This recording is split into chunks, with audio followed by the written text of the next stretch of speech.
Welcome to some other game. You felt the wind from that hair flip over here in Tennessee. We are playing Planescape Torment, the voice acting sensation game. If you weren't here last time, what we did in this beautiful classical place was to get experience from all the senses in this sensate place. Let's go!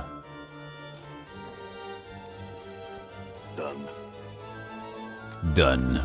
Ding dong. Why can't we see past?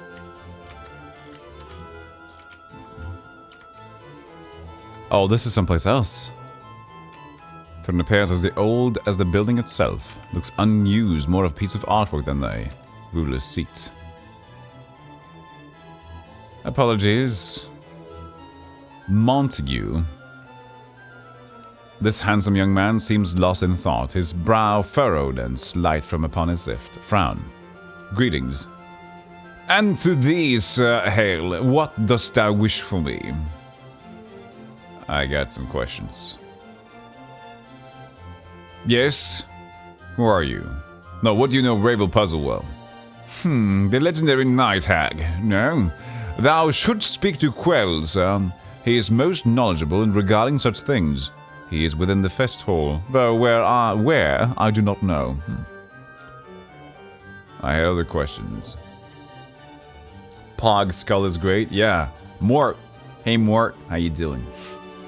Are you inside a pinball machine? No. Planet Escape Tournament. Yes, Menisk, you did it. Who are you? I'm named Montague, factotum of the Sensates. Factotum? Verily, sir, a memory if thou like. You have said sensates. Verily, sir, the Society of Sensation, a faction of Sigil. Sir, the largest. Shouldst thou wish to learn more of the sensates, speak with Splinter. Thou shalt find him just inside the entrance of this building. What are you doing here? I work as an assistant for one of the faction's administrators. Though more often now than the past, I find myself perplexed by one of life's strange ways. Splinter, yeah, the turtle leader. Such as problems of the feminine variety. What's the problem exactly? I don't know what's bothering her. I've tried to cheer her up. I don't know what could be the matter. How are things between you two? Other than this bout of discontent and humdrums, everything is splendid. All that orbits around us does so with tranquility. Our families are more than satisfied with our potential union, and our siblings love me. There is nothing wrong. Perhaps that's a problem. No problems. How dost thou mean that no problems are problems? 'Tis my desire that thou please speak plainly, sir. Or perhaps you want a little more spice in your relationship. How wouldst thou know what she wishes? He becomes heated. We love, and we love unconditionally, with none of the sordid or poisoned wrappings that seem to unfold in young love. I call thee out, sir, and I call thee a recreant knave and a fool. Hold there. Calm yourself.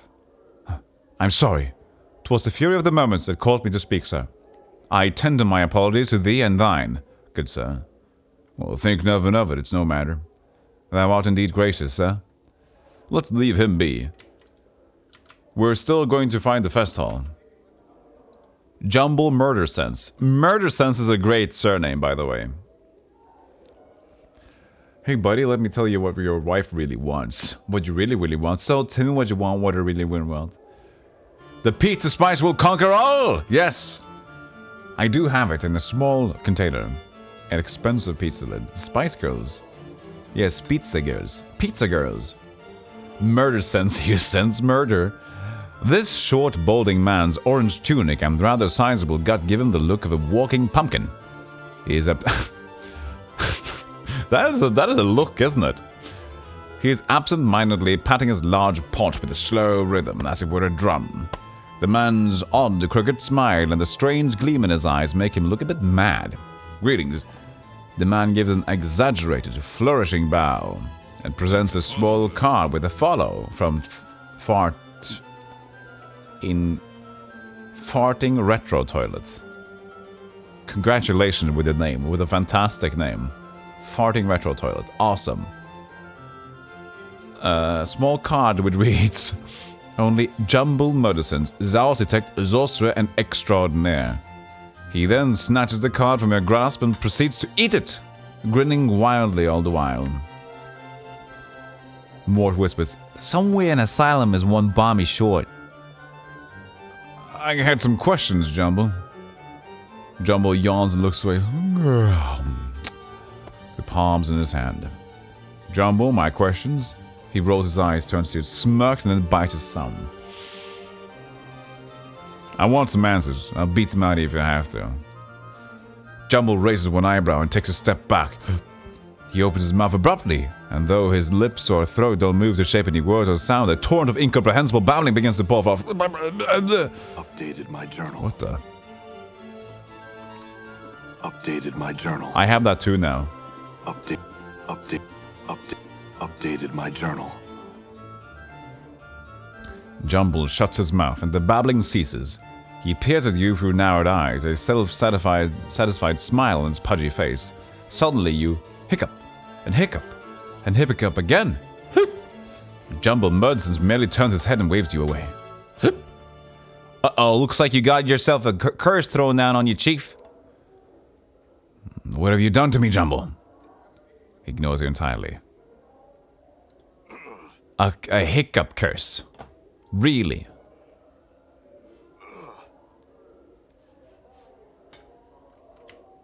Planescape Torment in a nutshell of it? I don't know that one. You can link it, sure. Does it have any sort of... Oh, by the way, this is now a no spoiler zone. Bing. Boom. I can... no spoilers whatsoever.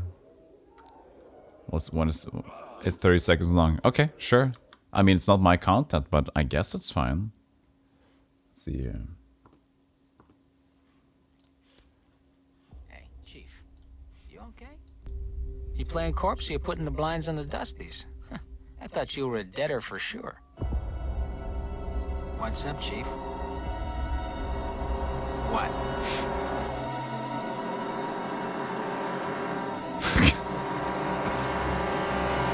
Updated my journal. Updated my journal. Updated my journal. Updated my exactly. journal. Updated my journal. Exactly. As expected, right?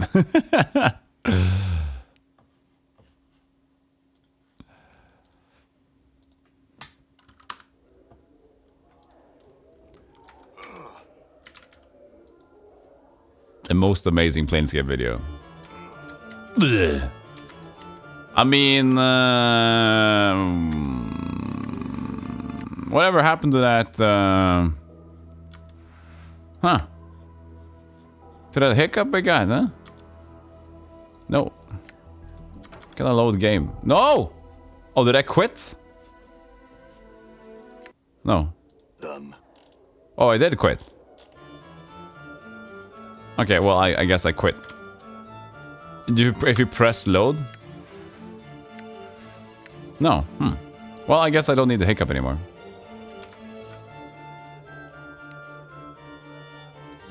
Where was Montague? Bonk. Did he just walk into that thing? Here he is. You gotta find an upside down glass of water. We got some questions. Who are you? Factotum. Yes, and he had the sense.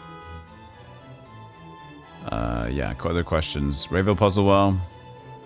Fest Hall. Hello, Boric. Hey, Bennett's. How you doing? How you doing? My Norse friend. Good to see you again here. How is your Christmas? Have you also been streaming a bit, or have you been having time with your family? Let's not talk to this murder sense guy then. Sense it. The only big bucks game I've ever bought. Really? Only big bucks game you ever bought. Interesting.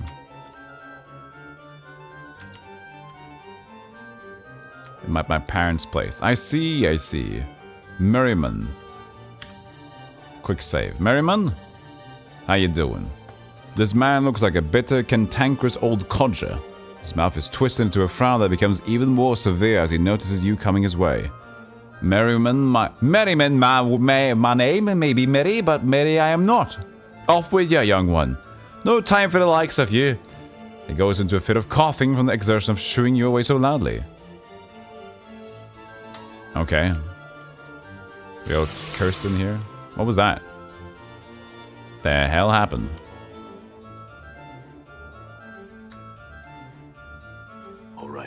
All right. Fest Hall Room Clerk. Now we're talking. The attractive young woman smiles pleasantly. Greetings, sir. She closes her eyes and flips through a large ledger, stopping at what seems to be a random page and opening her eyes once more. Ah, here's your key. She hands you a small key. The easternmost chamber has been waiting quite some time for your return. Would you like to rest now, sir? Yes, well, that'd be nice. What do you mean by... Oh, wait. What do you mean by my return? The clerk gives you a strange look. My ledger indicates that this is your key, sir, and has been for a good long time. If that is not so, then perhaps I'm merely mistaken. Would you like to rest now, sir? Sure. You're coming in from Sinistubborn's channel. Sinistubborn's channel. Is Sinistubborn streaming? Because I didn't know about the person. I've seen the person, yes. Okay. He is streaming. I shall, like right now. I will give them a follow afterwards and see what's up, you know. Thank you for the thanks for coming in here. Was I given a recommendation? Fart. Fart. Hey, fart. Yeah, sure. Shout out. I don't know what they do as a content though. It's a risky shout out, but it's good.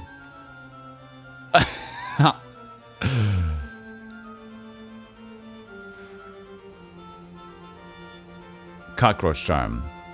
The coveted fart recommendation. I mean, why not? I mean, why? I mean, why not? You get what I mean though. For example, I've had raiders come in here in the past, like people that I don't know, and I check out their channel, like, whoa, okay, I don't support that, but I guess, thanks for the raid.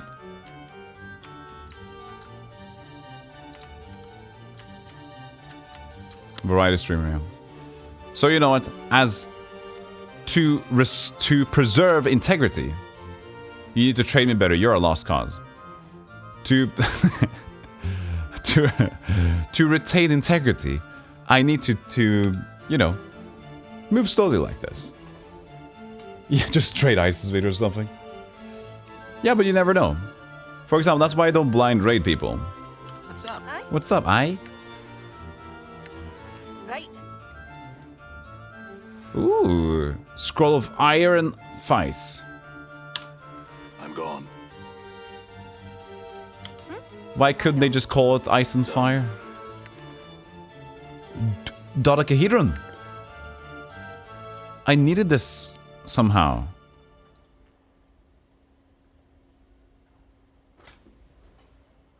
No, it's not. It's not my computer making noises.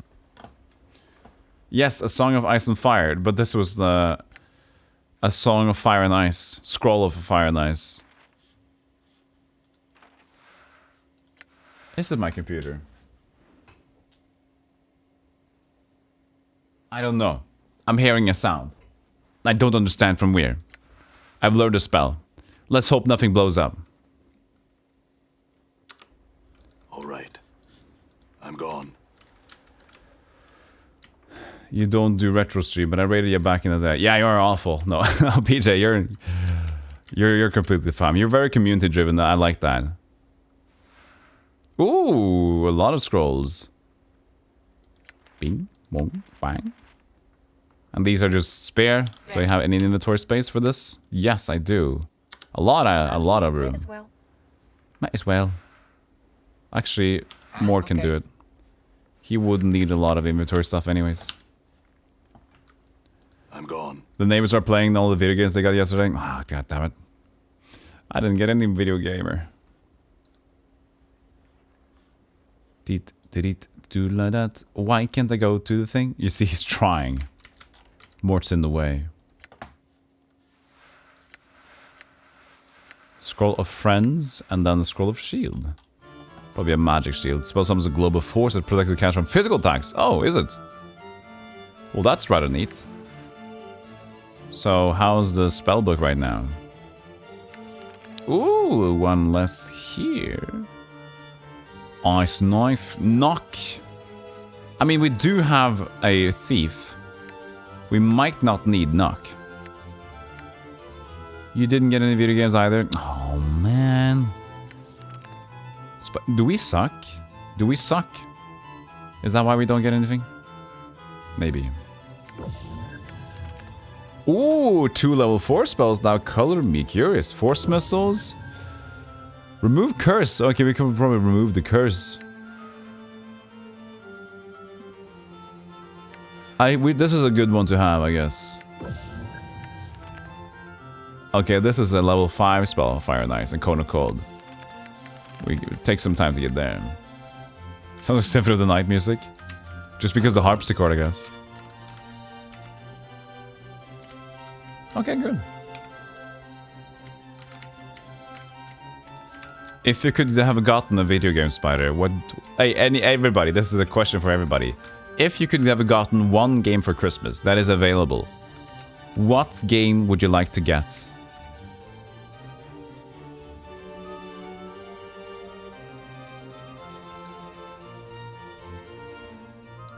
Oh, we already rested. Microsoft Flight Sim.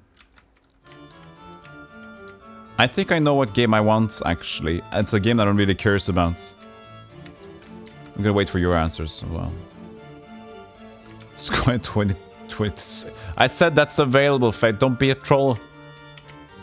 Tales of Arise for Christmas. Ooh, that sounds really good. Add me on Steam, I'll buy you it. No, not... I mean, I could like get you on Steam, but I don't necessarily. Don't want you to just buy me the game. So I will wait until you sleep off your what was it? I will wait until you have slept off your gym beam. I think you're too generous, PJ. You're too generous with your gym beams. Honey Pump. Workers and Resources, Soviet Republic. That's an Apple answer for sure. They released yet another Skyrim. You mean... Yeah, but they released the 2021 anniversary, right? Yeah. Don't really want any new games. I'm fleeting interest in Forza, but I really don't like the ideas of buying into Microsoft account ecosystem stuff. Yeah, but if you like the game in itself is cool, looks cool. So the game that I would like to play, which seems really interesting because the music is just fantastic. I've never gotten into the Mount and Blade games, but the Mount and Blade Bannerlord game, the new one, seems really cool. I would like to get into that and just have like a super... Isn't that like a super big army creating and the colony making game? I didn't get into the Warband game, but it seems really nice. You got too many games on Steam? Me too, PJ. Me too. I was a bundle collector back in the day.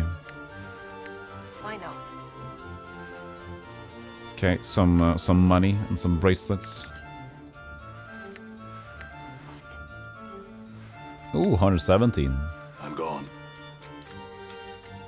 How many? You want a truth? I think it's 1780 or something. Yeah. The funny thing is, I rarely buy AAA games. 1780. You heard me, right? That's all? That's close to 2000, my friend.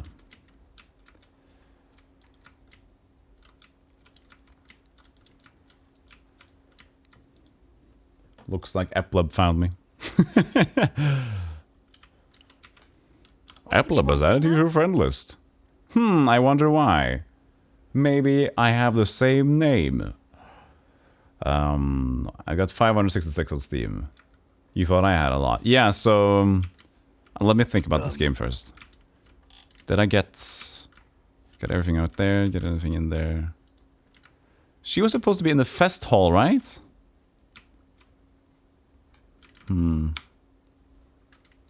Need to find the Sliver Scramble Moon.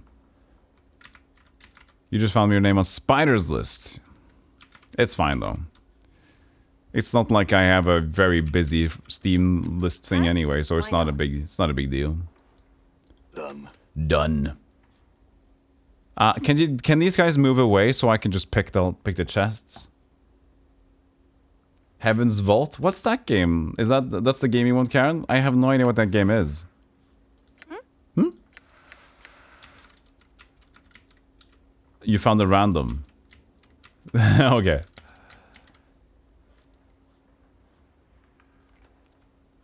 Right. Okay. They don't mind, right? They don't mind. This is the fest hall. Civic Fest Hall, yeah. All right. I heard Ubisoft was deleting stale accounts. Whoa, really? Is that confirmed? Imagine that, not using Steam for a while and just like, yeah, my account's gone now because it was just like sitting there. Wow. You got 2,000 plus games. Oh, PJ. You're the bigger guy. So back in the day, I used to just collect bundles. I remember buying like $1 for 100 games. I just added them all. And you know what? I regret the bundle hunting. Because I ended up not really playing many of them, of course. And now my Steam inventory is just a big mess. I have quite a small of a number that are AAA games or games that I've actually played a lot. Ready, why not? Yeah, we did the same thing back in the day, PJ. Well, I haven't done it in a while. Unfulfilled desire. Whoops. Well, this might be interesting to talk to. The woman before you is incredibly attractive. There's some intangible aura about her that makes you want to speak to her. As you step up to her, she glances at you coyly, then she gives a knowing smile. Greetings. You want something, yes? She hisses the yes, drawing it out slowly, sensually from between her teeth. I can help. Name your desire and I shall provide it. I love the fest hall! The young woman ignores Mort, her eyes locked with yours. She smiles, awaiting your response. I want... I love it! I love it! Heaven's Vault is a future-set game where you play an archaeologist among the stars with a robot assistant. Fragments of artifacts, and you basically translate a new language. A very interesting concept. Archaeologist among the stars. Sci-fi. According to an investigation by PC World, a Norwegian player had their Ubisoft account and all their games permanently deleted after less than 2 years. The TOS is 6 months. Yeah, I know, Beaver. I thought about it. I didn't.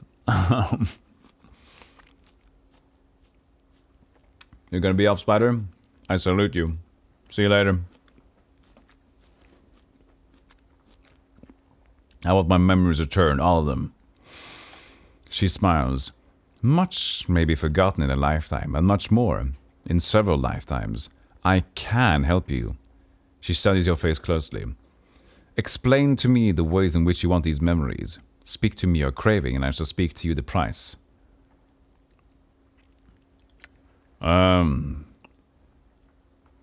Describe the way in which you want your memories back. As you speak, her smile fades, and she leans forward attentively, her eyes ravaging your features as you speak. Her presence compels you to speak more than you normally would, and after a few moments, her eyes flutter closed as she gives a sharp intake of breath. Suddenly, the desire for memories begins to wane. Your want slowly drains out of you, leaving only a cold emptiness in its wake. She opens her eyes again as you stop speaking. What's wrong, traveler? Do you no longer want your memories returned to you? No, I mean, yes. What have you done to me? She seems perplexed. Whatever do you mean? Despite her innocent demeanor, you're certain something unnatural has occurred. She has somehow siphoned off some part of your desire. stolen it away from some ghastly collection of wands or perhaps to feed upon. Had you finished speaking of your desire, it certainly would have been a loss forever to you. Come now, is there something else you want then? Tell me of it. I best not. I guess we're not talking to her again. But we're still looking for that. She should have been in the fest hall. Right? Where's our quest?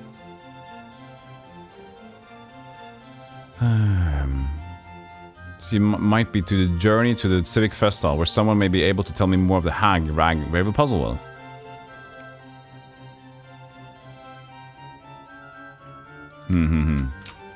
Someone may be able to tell me of her. Could be a succubus. Yeah. A succubus. Ravel.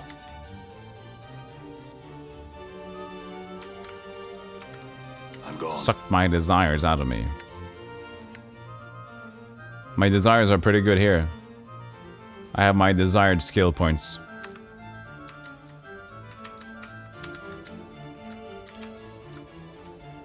Tell me about everything.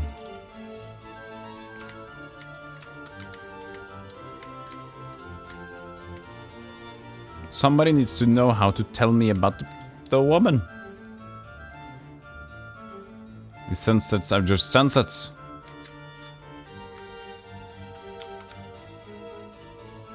I'm gone. Something over there too. Handkerchief. This is a remarkable silk handkerchief. Okay. Okay. That's neat. Done. Dum dum dum bum bum bum. Dim ba doom bam ba doom dum bum.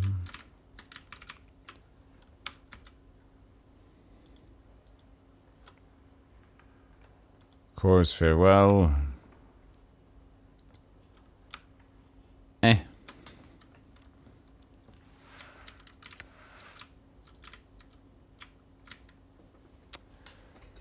Z bam beedly boop boo. That's basically how I stream.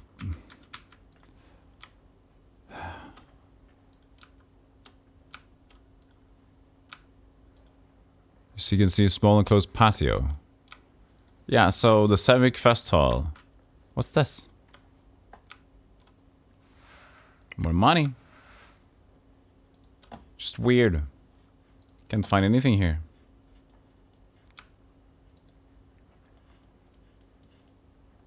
Like, she was the weird woman, but we're done with her. And nobody else knows anything in here, so that's rather weird.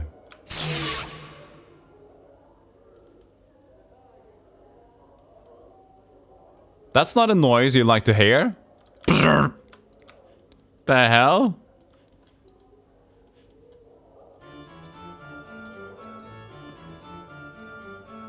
You know what?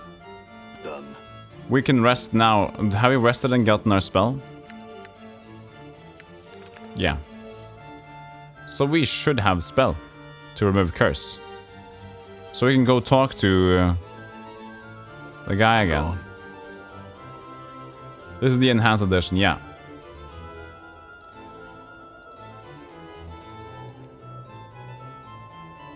Beep beep boop beep beep beep boop beep beep. Is this that guy? Murder Sense, yeah.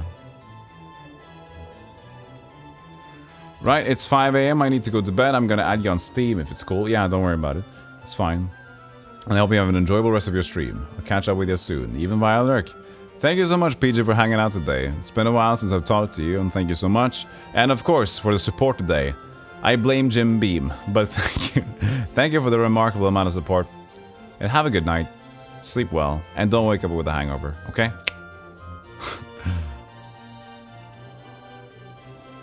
Okay, so we talked to Murder Sense before, and then we get to get cursed by him, and then we have an uncursed now.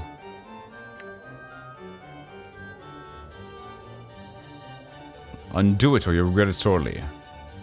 I better find someone else to lose this curse. So, but I do have a uncurse thing.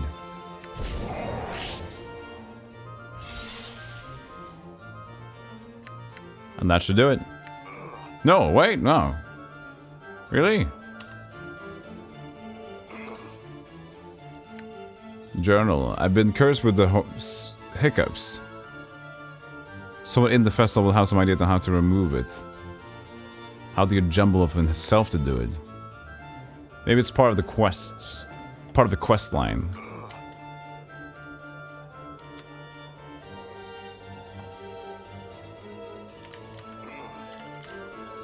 Miri over here. Barrier again.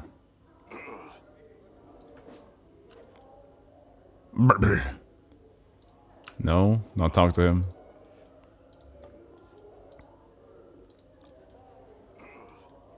Three planes aligned. I'm hiccuping. Thin and sharp-featured, his yellow skin covered with tattoos, this man looks over the room and gets inhabitants with cold, black eyes. He appears to be giving a lecture. Stay for lecture. I am known as a three planes aligned, a Githzerai scholar. If you're here for my lecture, begins in a few moments. Mort sighs. Come on, Chief, are you really gonna stay for this? Just a bit quiet for a bit, Morty. I want to listen for now. He speaks in a very low, somber tone. Today I shall speak of the power of alignment and belief, and how they shape the planes. Firstly, I shall explain the concept of alignment.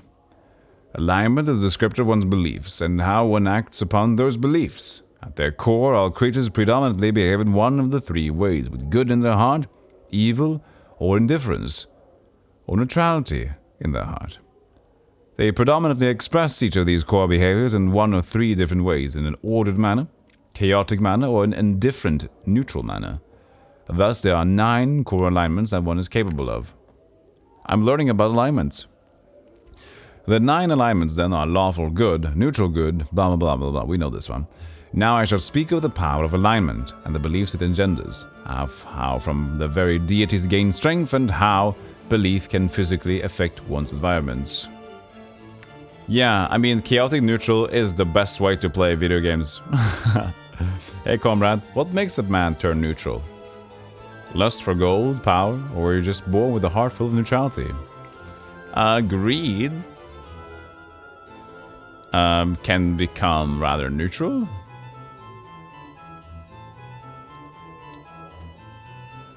Or just apathy in general. Apathy or power can both be neutral in terms of evil or good, I guess. Yeah, chaotic neutral. Fuck everybody. Not only fuck the police, but fuck the good guys. Fuck the police. I'm doing whatever I want to do. Hello, Boric. If I don't make it, tell my wife I said hello. A deity must have worshippers, for it is the faith of such subjects which gives them power. As converts are made and more come to believe in a god, the more power that god receives.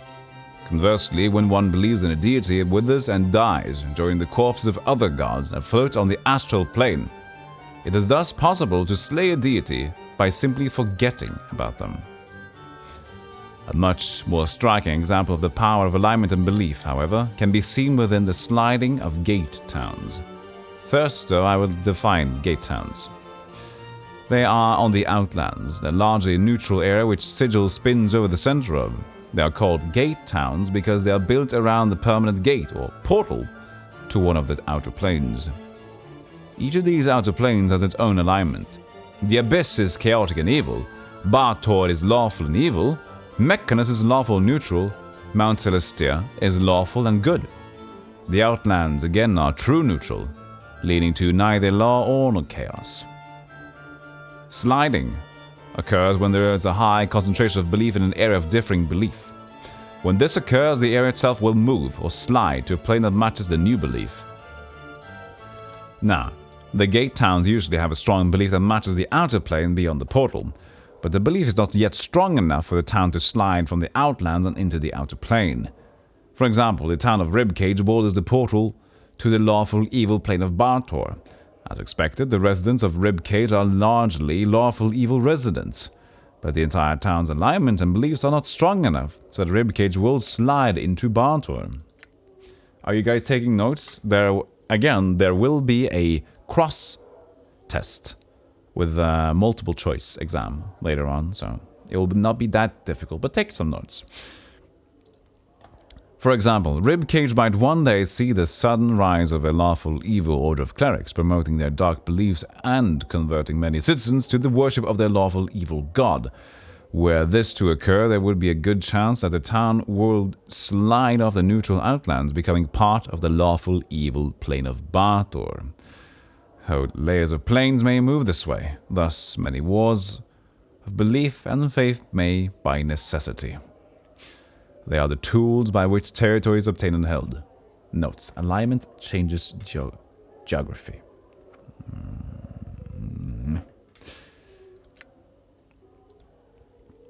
This, then, is the power of alignment and belief to shape the planes. This session has ended. May belief guide your actions and shape the plans to your will. Farewell, all of you. Good, I'm still hiccuping.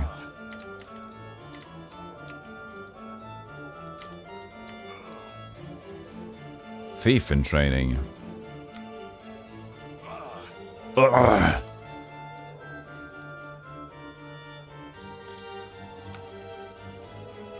Death's Advocate. Sigillians, welcome. I'm pleased. Take your seats and listen to the darks of which I speak. Darks, give me a break. We're really not going to listen to this rattle trap, are we?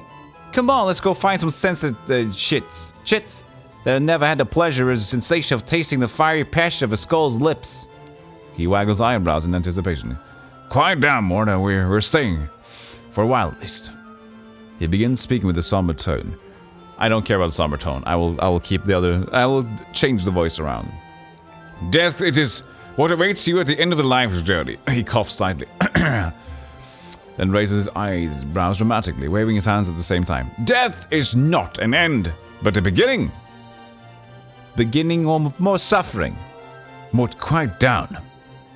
For when you die, you shall not cease to exist. No, far from it. The outer plane shall welcome you to their breasts. There, breasts, a new life. One such as you have never known await you there. Well, that's for sure. Mort, be quiet.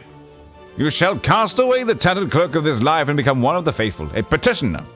As a petitioner on this outer plane, your life's journey shall truly begin. If you have been a goodly sort of gentleman, steadfast in charity and goodwill toward your fellow bloods, perhaps the light blanketed slopes of Mount Celestia shall house you when you die. Your spirit shall pass on to this place, dwelling as a petitioner in the beauty of golden mornings, soft sunlight that caresses. He sighs dreamily. And eternal boredom, Mort quiet. Perhaps you lived your life to betray others and get ahead in Krondor, giving lies instead of truths, backstabbing others, all to accomplish your own goals. Cold, blood-red carcery, the plane where all turncoats fall when they pass on, shall be the cage that imprisons you. As a petitioner on this plane, you shall live a life of treachery and treacheries, of lies and lying, knowing a life without trust. Looks like we know where we both are going to end up when we die. Mort, stop talking. He hunches over, his eyes dart back and forth. And perhaps you have lived a life of bloodthirsty evil, contemptuous of your fellow man, laying others low and doing as you please without a care for who or what you hurt. Then it is perhaps one of the lower planes, Bartor, or the chaotic swirling layers of the abyss, that a plane welcomes you. Evil to the core are the spirits that come to this plane, and most are doomed to mindless cruelty and the suffering of servitude that dreaded, he whistles dramatically, blood war. And that's if you're lucky. That's enough, Mort. No matter where you go, know this, you shall be embarking on a new life. A new life, my Sigillians. And that's supposed to be an incentive? We got to do this all again? Gee, I can't wait to be a floating skull all over again. Piking, what a thought. Spoken just like someone who hasn't died before, huh? None too more quietly. Yeah. You shall be able to start anew without the burden of memory of your past life. Your sole goal, if you will, he smiles at his own humor, is to merge with this new plane that you are on, becoming one with the ideals and the very substance of the plane itself. You shall be one of the inhabitants, the petitioners on this plane, or ideally one of the building blocks upon which this plane is built. It is the goal of all petitioners. To accomplish this goal, you, he claps his hands together for your emphasis, must hold to your ideals. I missed the last clap. Oh, this one's big steaming load. Your ideals, good or evil, law or chaos, or somewhere in between. As you approach the alignment of the plane, your journey will end as you become part of the plane itself. 'Tis a glorious experience, my citizens. And that is what awaits you after death. My audience, have a care as to how you live your life. But know that it's not oblivion that awaits you after this life. What wash? The speaker heads turns to face Mort, frowning slightly. He leans out, trying to see who spoke. A question? A question for one of the living, perhaps? Mort ducks below the lecture's field of view, then turns to you and whispers, "Go ahead, Chief, tell him the dark of it." Yes, I got a question.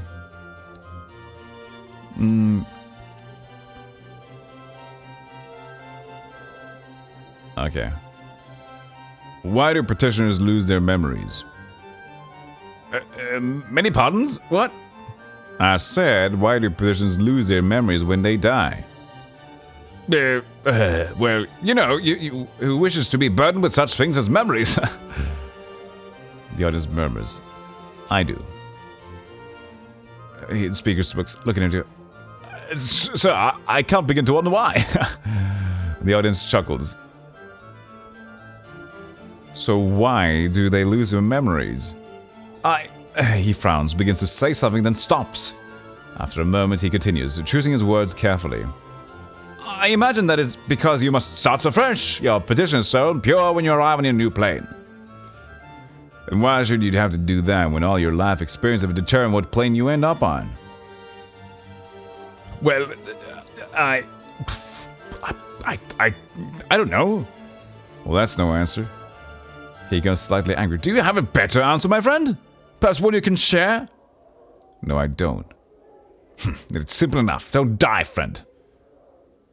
I have another question. Can't believe a Norwegian does a better northeastern US accent than me.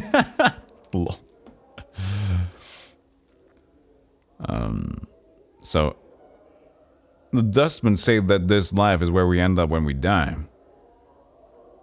The speaker chuckles derisively. Some members of the audience chuckle as well. There are countless petitioners, my friend.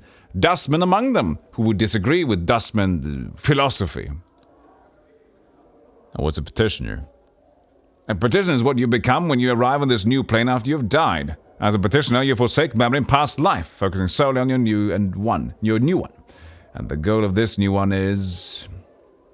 He waits for a response from you. Well, to merge with your plane. Very good! It looks as if my words have actually sunk in that skull of yours. It indicates for you to continue. Can a petitioner die? Well, yes. How? Well, through any of the normal means, really. Great, another death. Sign me up. There's laughter from the audience. The speaker looks angry. What happens when they die? You measure with the plane. Okay, how can they die? My normal means. Blah, blah, blah. Another question. What if someone can't die? Nonsense. Everyone dies, friend. Even gods die. Well, I can't die. Oh, truly! Look, everyone, a rare trait! One that great immortal is graced with his presence. Greetings, O immortal! The audience laughs. Well, I can prove it. Oh, do! There's more laughter from the audience. What sport! Take heed, my audience! I think we shall have a rare display of my lecture today. Come up here, O immortal, and we shall see who is right and who is dead. Kill yourself, then get back out. The speaker turns white at this, taking a step back. By the powers! I think it's only fair that you prove your point now. The audience watches in morbid fascination. Well now. Go on, die. Here, now. Prove your words to be true. Embrace your life as a petitioner. He offers weakly. I must confess that I'm not quite ready to depart with this life yet. Oh, I can be... This can be exciting. I can make a motion to kill him, stopping just short of his neck. Or kill him. I'll do the third one. So, this great new life on the outer planes just may not be all what it's supposed to be. The speaker is aware of his hypocrisy, but is afraid of the alternative. Perhaps not. He glanced at the audience. Well, certainly not now. As I thought. I've got another question. Tell me about the Blood War. Have you not heard of this, oh clueless one? The war between the Bartezu and Tanar'ri. I don't have the centuries it would take to describe this conflict. Let's seek out another, for that is not what this lecture is about. What are the planes he mentioned? Nah, actually forget it. I've got no more questions. He looks eager to wrap things up. Then I shall end this session. I shall continue to lecture here at the hall, so tell all your friends.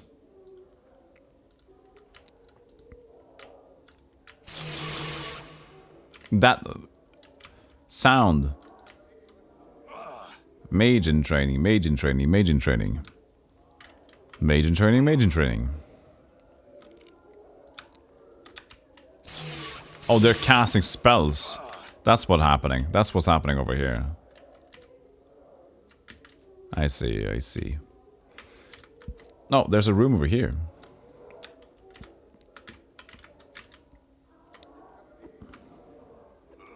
Kill him? No, no, no, no. Sensets. Geese is the crooked. This squat, hunched old man still has the broad shoulders and scarred, calloused hands of a worker or warrior. An aura of weary despair seems to hang about him. He appears to be giving a lecture at the moment. Say for lecture. Right, now listen up. This is the seminar on the war. If you're here to listen about the blood war, take root. If you're not, you're in the wrong, and all your best ump your soft, comfort-living sigil and limber steps out of here. The blood war? We're born and listening to a governor recite laws. Let's find some young sense that needs to be indoctrinated in the ways of passion. He waggles eyebrows in anticipation. No more, I want to hear this. The man suddenly throws a dark eye over the audience, as if looking up to something. And further, if you're Tanar'ri or Bartezu, you up your scaly eyes out of the door. It's not letting your ornery bastards sit down in the ear and then listen to your barmy arguments. Of course, this is no discussion on who's right. Behind you, you hear the sounds of something large leaving the lecture hall. It just tells a blood war from one human point of view. It's not promoting one side or another, because they both stink in different ways. Speaking becomes something. So, what's left of you wanting to listen to some blood war stories? Tales about the war. The horror of it all, no doubt. A floating fortress is woven and weaved of human skin. A plains-wide battlegrounds the blood war fought on. He bares his yellow teeth. Tales of fiends locking fangs with other fiends. Garza! Snarl fades, and he looks suddenly bored. Well, let me peel back your lids and crack your bone boxes. 'Tis all a steaming leap of barmy nonsense to be dwelling on folk dung. He spits in derision, rolling his eyes wildly. I'll tell you this, though. You can't imagine the skill of blood was fought on. Nothing you've ever seen or heard or participated in. Nothing compares. Time, numbers, legions, sheer bloodshed, nothing compares to Burks. Try and imagine it. Forget it. My advice, simple. Stay away from the big bloody mess altogether. The only thing that you need to know is this. Fiends are killing fiends. Bartezu are slaughtering Tanar'ri. Tanar'ri are butchering Bartezu. Right now, he spits again. Neither's winning. I don't think either can win. Biggest stalemate is outside of eternity. Thank the powers. That's it. He shrugs. That's it. I'll be answering any questions you got for me now. What a good little lecture. What's your question, Kara?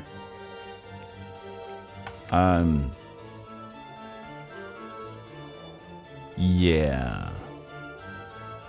No tales about the blood war? Alright, one. Let me give you an example of what meat means to them. I'll get some mean-spirited immortal mercenaries together. Maybe drop a few million strong and let them slaughter each other for no real reason at all. I'll pointless battle over some power's forsaken piece of land. Guess where all those souls go? Where? Souls sinking in the plains of the evil fight on. The evil fight on. Where they can be ripped from the soup of the plain and set a fight against the lemures or mains or whatever the more pinky sods those little fine dung heaps become. More sodden petitioners they get, the more troops they have. Hey Golem, hey Drainaps, how you doing? How you doing? Good to have you here, yes. Boyuhan gave away 10 gift subs. He was a bit crazy. He was a bit crazy, okay? He was a bit that way. It was wild. Can you give me a little more on the Blood War itself? If I were to boil it down, I'd be this. Blood War's been going on damn near forever. I will keep on going until damn near forever itself gets pinned in the dead book.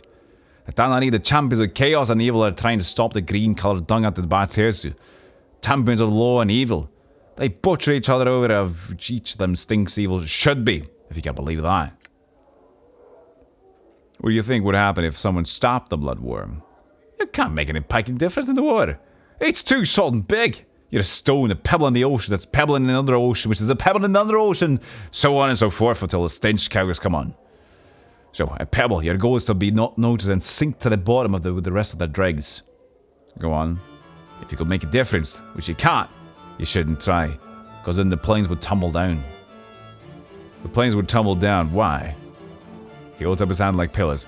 To blood, war is like a big bloody support beam dropping up the planes. Kick it down and a lot of planes would come tumbling down with a lot of baggage rest on the back of the war. He suddenly brays like a donkey, laughing bitterly. The biggest, nastiest packing on the plains. He grins cynically. And besides, some say war's great for business. He laughs hollowly, then looks as if he could suddenly cry. Never mind that. Another question? You seem pained. The man smiles away. Aye. Listen, I'm no priest. Or would I want to be one? But hear this. Keep evil out of your heart. When you die, the evil in your heart, your spirit falls in the lower planes, where you become a petitioner. Go on. Any guesses at what that happens then? Petitioners in the abyss and battle got twisted into foot soldiers, get to fight in the blood war for all eternity. He chuckles, shaking his head. So that's the dark as the way the battles in Talaria try and corrupt their old touch, because they need more troops. Heed this. Heed this. Keep evil far from your Arbeck. Bark. Oh god, this is a lot of stuff. We'll just leave it for now. Right, this is the last bit then. Some of you are sensitive, so I got a thing to say to you. Don't sign up to see what the Pagan Blood War is about. Don't be a barmy idiot. Use a sensory stone if you got to know. And stay the L's away from anyone to do with the Blood War. For real. This is just not worth it. Tis. For a moment, a look of great pain crosses the man's face. It looks as if he is going to weep. Not worth it at all. That's the end of the session, so farewell. He seems so sad about something.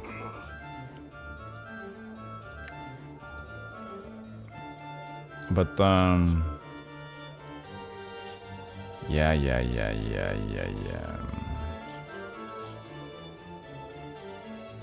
I'm just gonna see if I can tag something in, because this is a lot of information. I don't think I can tag more information about this. Sorry. I know I'm skipping some things here, but... Done. Yeah. I still got my hiccups. Splinter. How can you help me? I got a hiccup. Jumbo Murdersons cursed me. Could you or anyone know of here to help me? Updated my journal. Updated my journal. Updated my journal. Mine's a bit louder. Hold on a second. Let there be. There you go. Well, we would recommend that you speak to one known as Salabesh if he is not within the festival at the moment. He will be in its immediate vicinity. Salabesh is tall and thin, often dressed in robes of black or crimson. Thank you, Cadnab.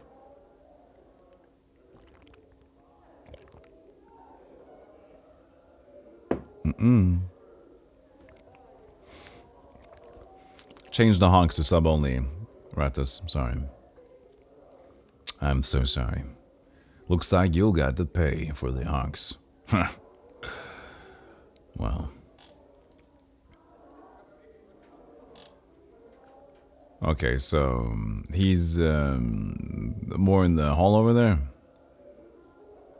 He is not. If he is not at the moment, he'll be in its immediate vicinity. Okay, I didn't see a Salabesh. So we go outside and see if we can find a Salabesh. Yes. Done. This tall, thin man dressed in heavy crimson robes has sharp, pinched features. He bows regally as you approach him. I am Salabesh, oft called Salabesh the Onyx, future mage tutor for the Civic Fest Hall. You have business with me, I take it? Yeah, just some questions. What? I got on more than questions, I'm cursed.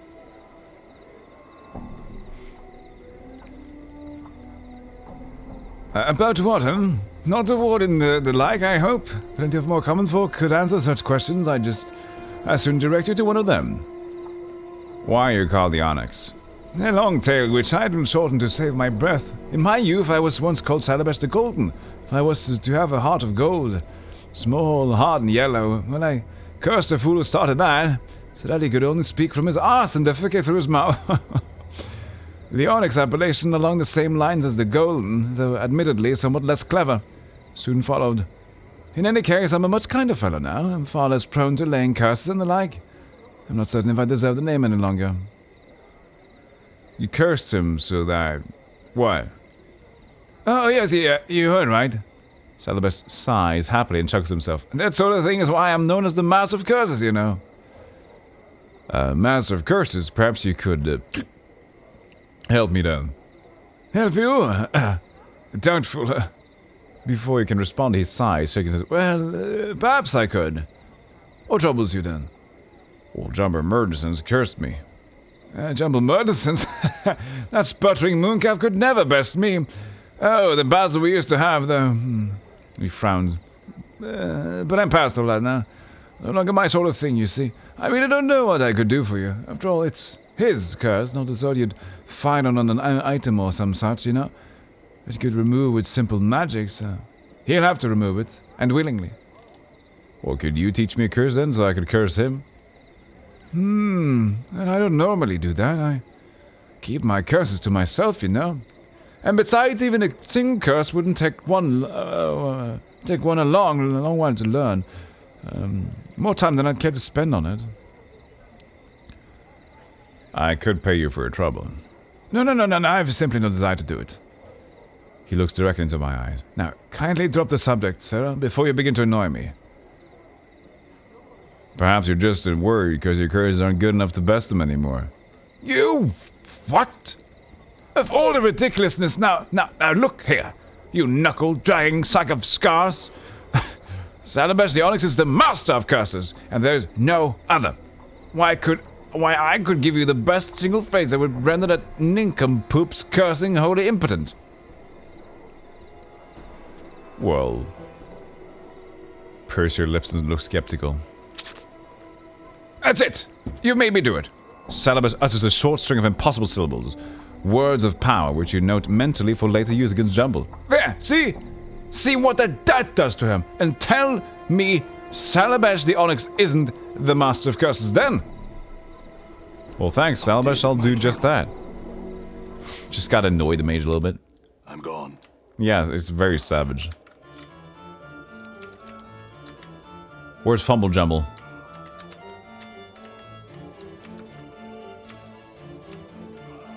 Bleh. Hey, Jumble Fumble.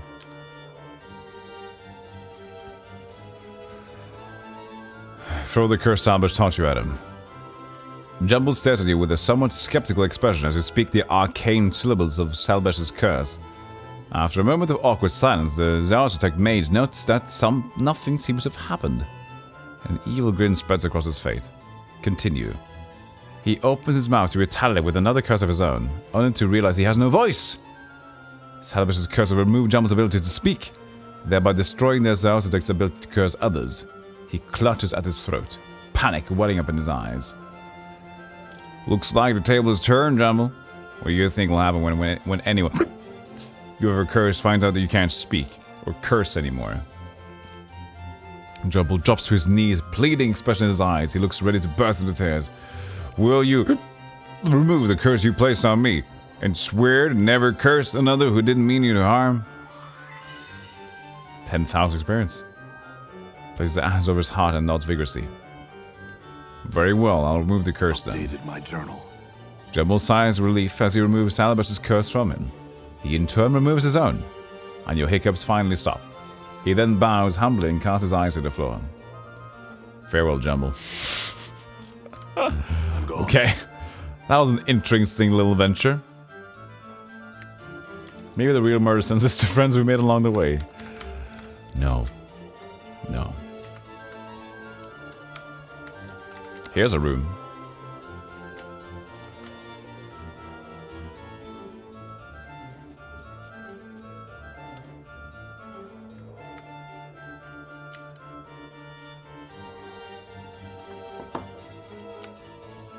It's Quisai.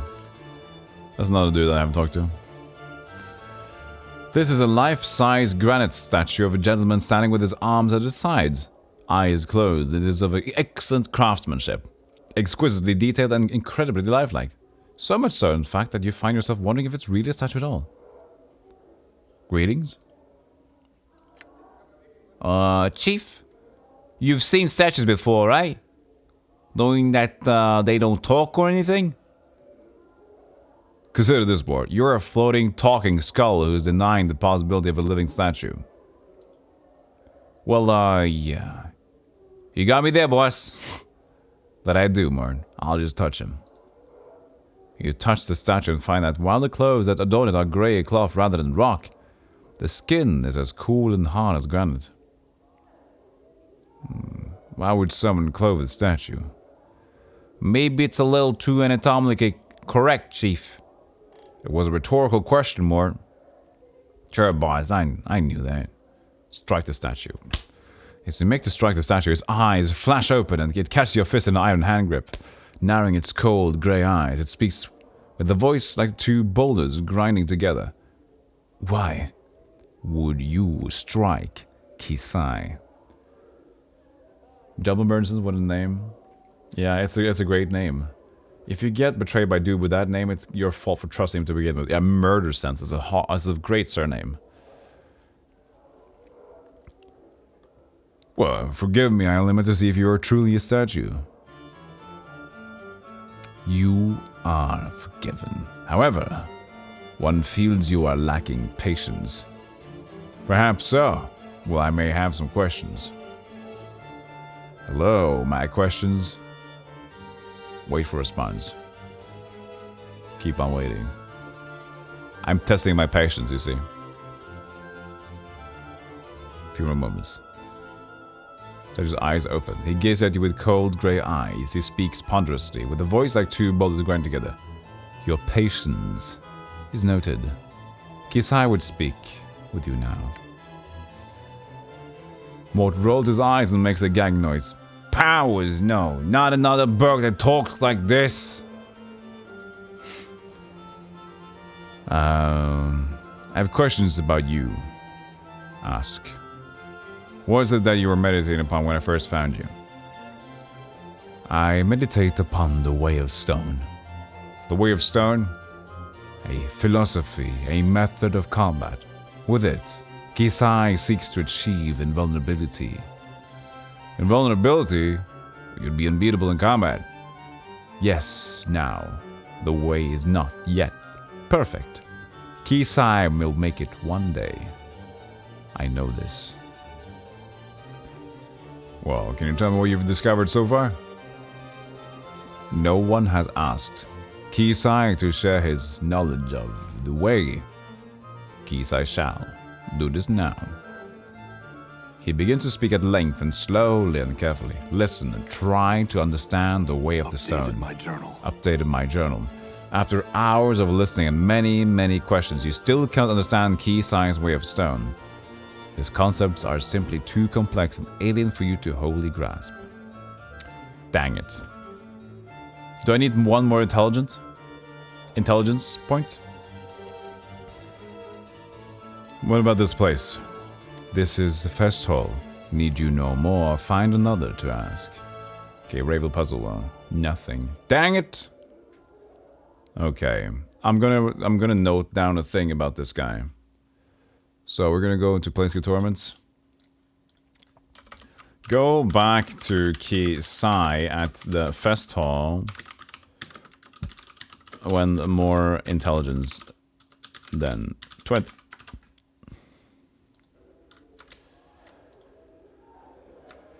What game was it when the dude yelled "dang it" whenever he missed?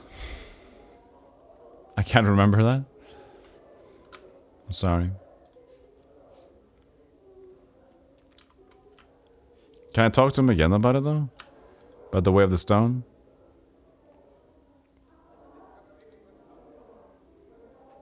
Yeah. Maybe that was something I played. I don't know. Might have been me. Mertwin.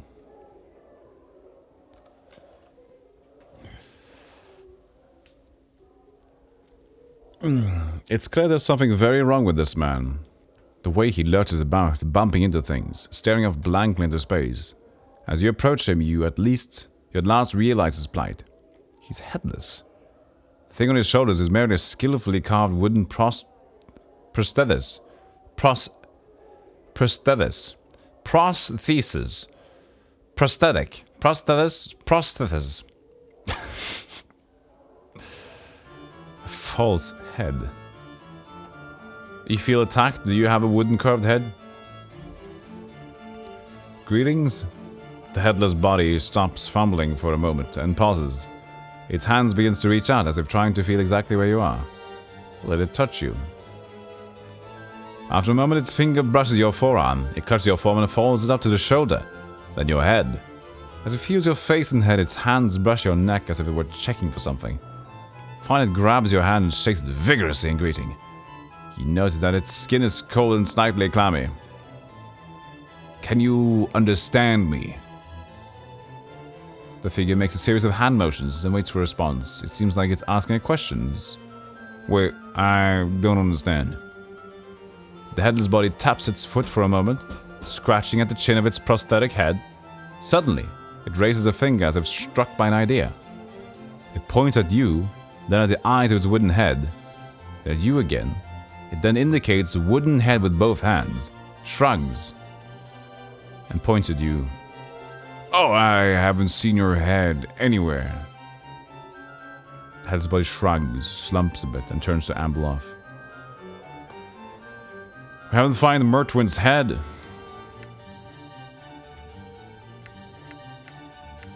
What? Questions, Jeremy? No. Well, I'll be damned. Why not?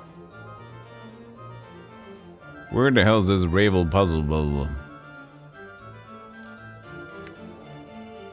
Is there anyone here who might know about Ravel puzzle well? He closes his eyes and thinks briefly. We would recommend that you speak to a wizard by the name of Quell about Ravel. Quell is always somewhere in the festival. Most often in the private sensorium. Oh, show me to the private sensorium. Of course, I haven't been to the private sensorium yet. Done. More senses?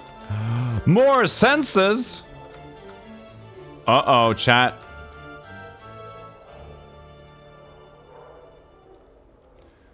This older man is chewing on something, muttering softly to himself. After a moment, there's a as he crunches down on the object in his mouth and swallows it. His bushy, brassy white eyebrows furrow for a moment, rise and then furrow again.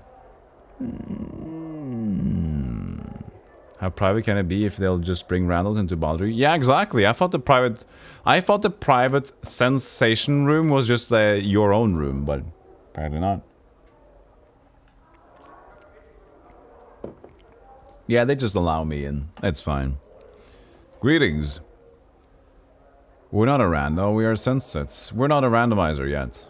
Maybe we can play if we play Planescape Torment with a randomizer, maybe everybody's a rando. That's true though. As Claudic said, we are actually we are a sensate. We have gone through the lecture and we actually experienced every sense on my previous Planescape stream. That took an hour, I think. We just did every sense, which is really fun. If you want to look at that one, check the previous VOD on YouTube. It's the last hour. Yeah, don't worry about it. If you check the last what's the best link here?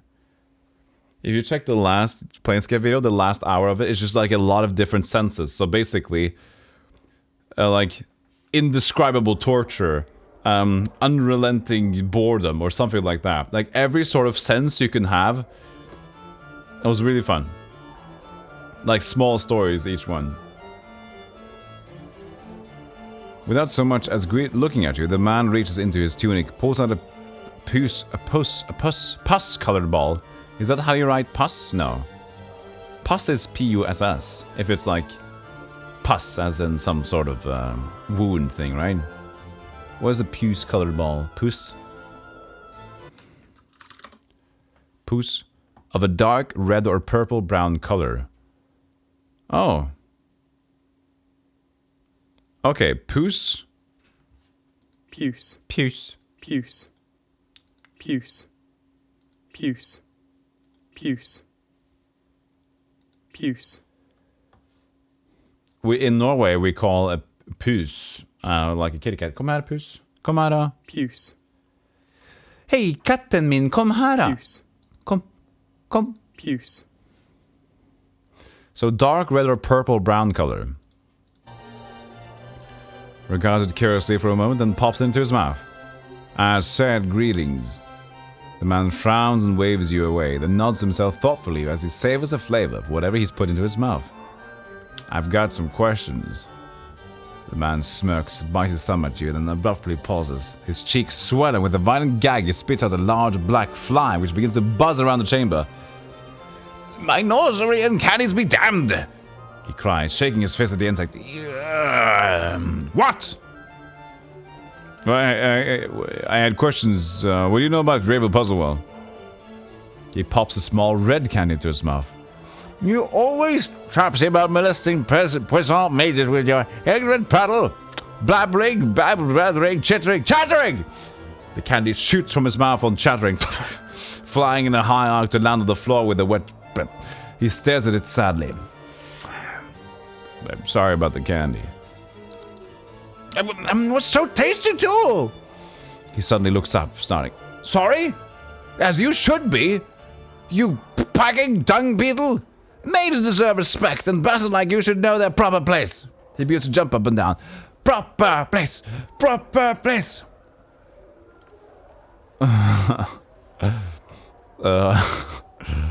Calm down, I only mean to ask you some questions. I care not, you yeasty, beef-witted pignut! His eyes bulge out as he jabs his finger at you. Now, off with you! Off with you! And don't return with being prepared to show the proper respect. Come bearing tribute. A gift! He suddenly draws closer and whispers from the side of his mouth. Candies or chocolate would be nice. But nothing common, mind you. Bring something exotic. Now be gone! Hey, Johnny, thank you for the raid. Thank you for the raid, Johnny. Welcome in, welcome in. You're a legend. What are you playing now? You're done with the base. You are done with the base. So after you have dropped the base, what are you now playing, Johnny? How you doing? How you doing? Welcome in. Harvest Moon. Oh, that's not a big game. Right? That'll take a lot of hours too. Fine, I'll look around the war for something suitable then. Updated my journal. Updated my journal. Update.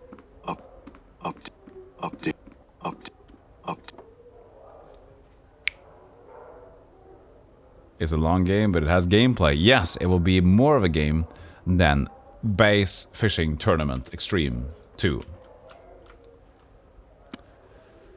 So I guess we're going to the ward. I'm gone. I'm gone.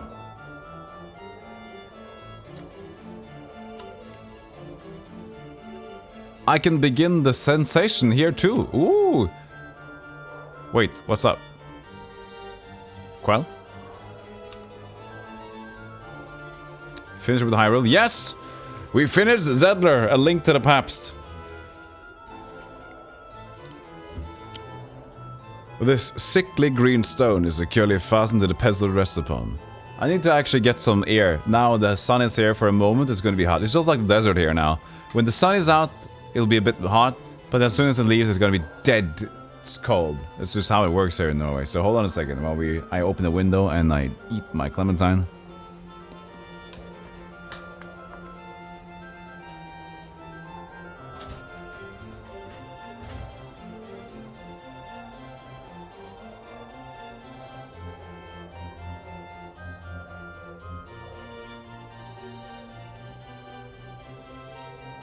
And also changed. Just took off my sweater for now.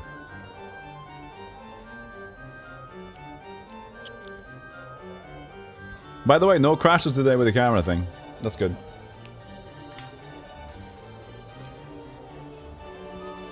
Okay, the messenger. Begin the sensation. As you touch the stone, its green exterior sharpens, clashing its brightness, becoming more than you can bear.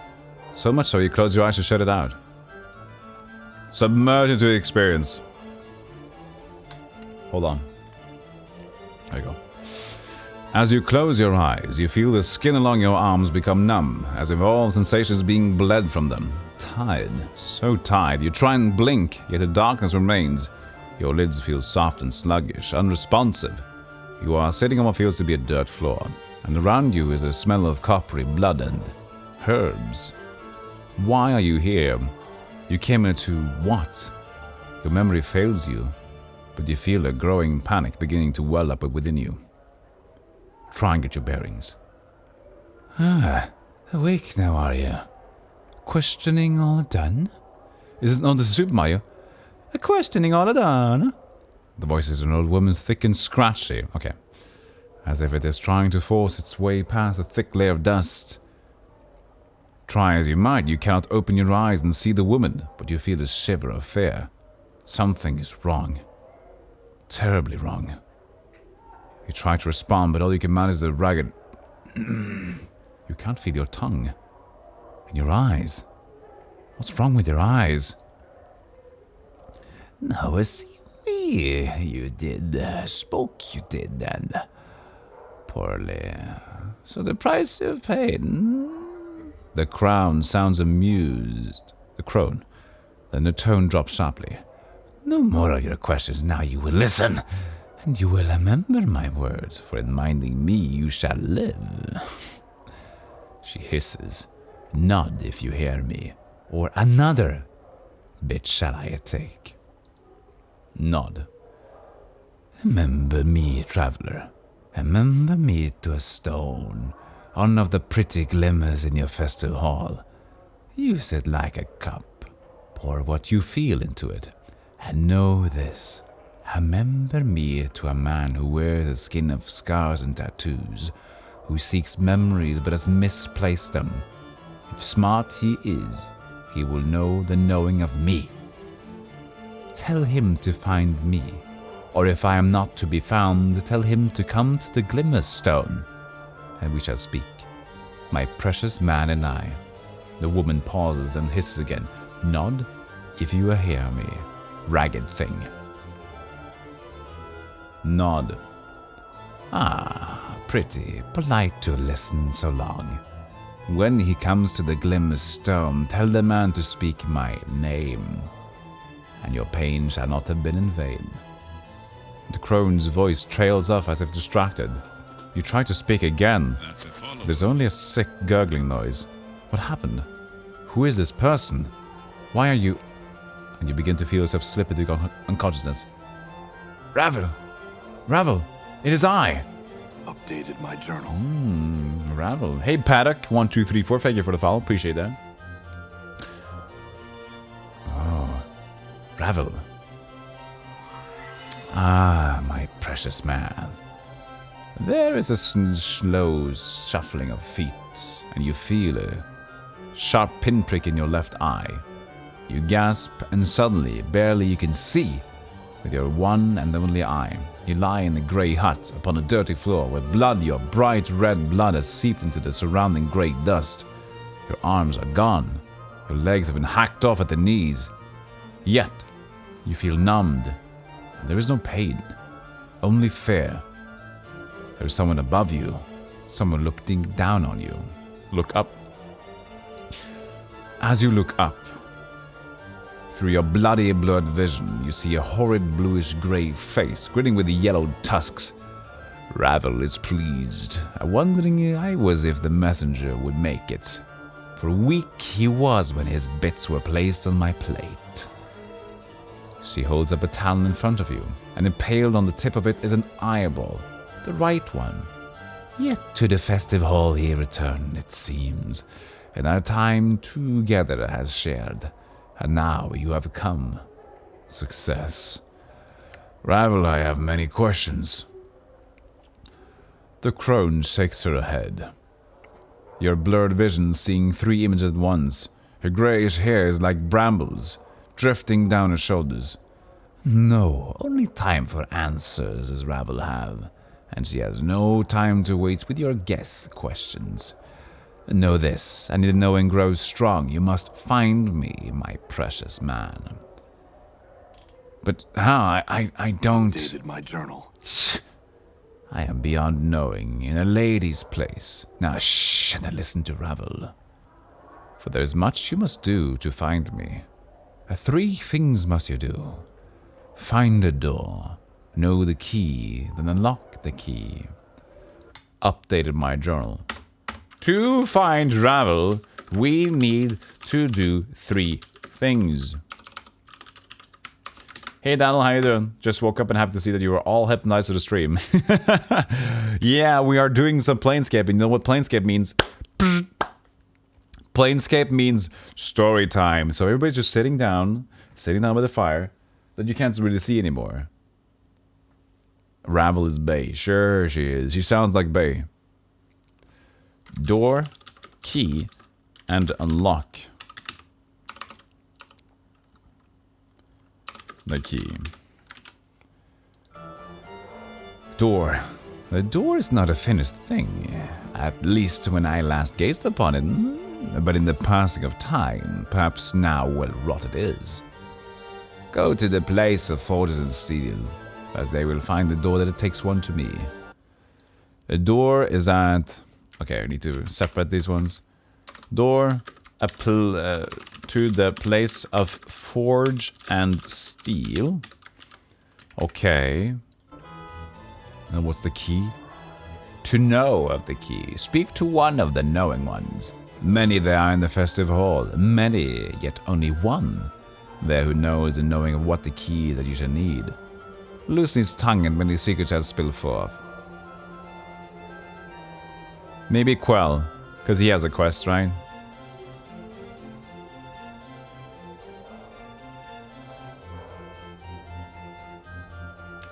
Okay, it's a key. Key. So the key. One in the festive hall knows.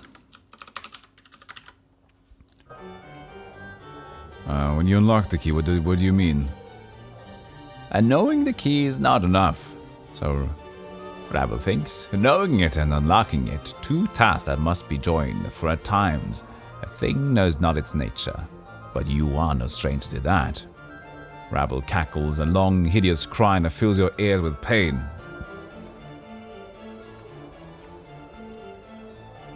Two tasks must be joined.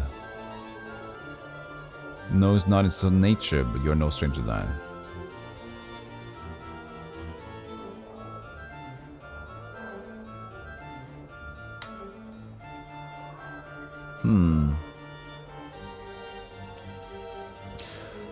Okay, Ravel, how am I talking to you? Is someone else's experience? Of stones and experiences and telling what Ravel do, but not the telling of how she speaks to you now. She speaks soothingly. Many are the branching and twistings of Ravel, and many are her secrets. I need you, and I need you knowing this. Okay, Okay, farewell, Ravel. Return, I will give what help I can. Gives a final smile, a horrible yellow-fanged grin. A blackish tongue darts from her lips and lingers at the edge, teasing. But in the end, only one question remains. What do you mean, Ravel? Only one question this I ask. Revel's eye blazed like fire, the red light turning her face blood red. What can change the nature of a man? At the question, you feel a tremor pass through like thunder and you feel yourself burn.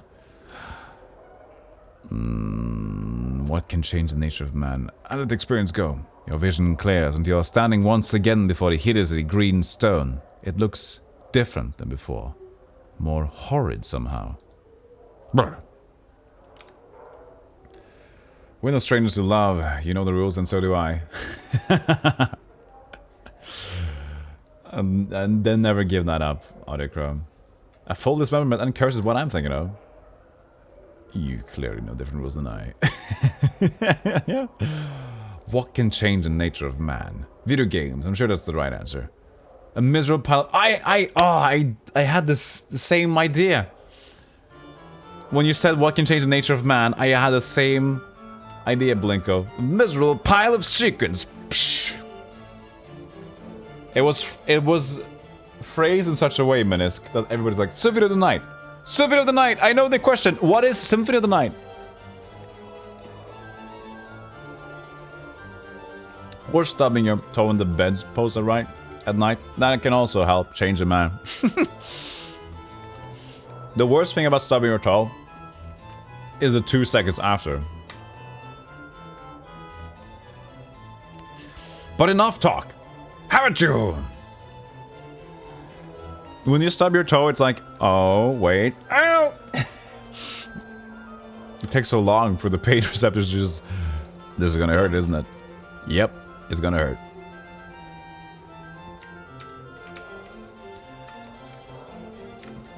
That was a horrible thing. Let's do another one.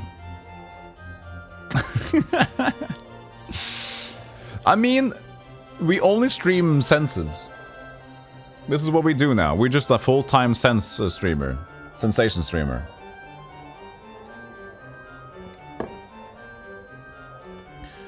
The inscription around the base of the sensory stone indicates that the host experienced week-long hunting trek across the forests of Arboreum. Hold on a second. There you go. I'm back to my original height. Or is it too... This is too high. Here we go. Because I was sitting lower for the controller to work. Week-long hunting trek across the forests of Arborea. Do you guys have a week? Can you set off a week? You're standing in a circle of white tents deep in the woods somewhere. The trees are around you. Shia LaBeouf! By far the largest you've ever seen. Suddenly, though, there's an odd prickling sensation at the back of your skull. Your surroundings melt into a colorless smear, then slowly resolve into what looks like the interior of a large gray sphere. Across from you stands a figure almost identical to yourself. His eyes flash in half darkness. A mad smile splits his features. Keck W, I knew you would come. It is Shia LaBeouf. Oh, greetings, so good to see you, he sneers. I bid your murderous tongue to be silent. That's right, murderers. You pretend innocence is laughable. Oh, don't you know? Didn't all those filthy, lying, thrice-be-damned journals tell you who I am? Those journals that were so conveniently left for me when I awoke.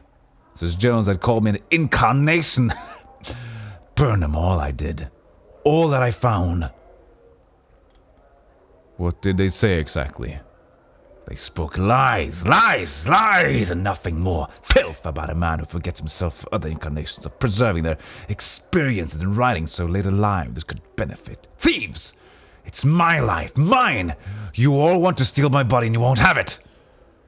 So, you're one of my earlier incarnations. He crossed his arms and looked away. You've put stock in such trash. Yes. What did those lying journals say? They spoke lies. Okay, I had this one. Where am I? Oh, this? He gestures around him, snickering. Just a little trap, is all. I realize killing you body thieves might not be enough. I might have to trap you and snare you for eternity. You may have realized by now that there's no way out of the Sensory Stone. Your mind is locked here. You'll note that the rather sparse surroundings I've left for you. All to help. This is Am. This is Harlan Ellison. The rather sparse surroundings I left for you, all to help the madness. Set in good and quick while your flesh rots away. Your early incarnation crosses arms and looks away, indignantly. Save for a few more tufts of hair on his head, he is identical to you. Even his arms have most of the tattoos yours do. How did you make this trap? Can't you tell that it'll never be replicated? The magic used in its creation were lost, even to me. Clever. It is, though, one experience hidden beneath the other, so that no flesh but my own would set it off.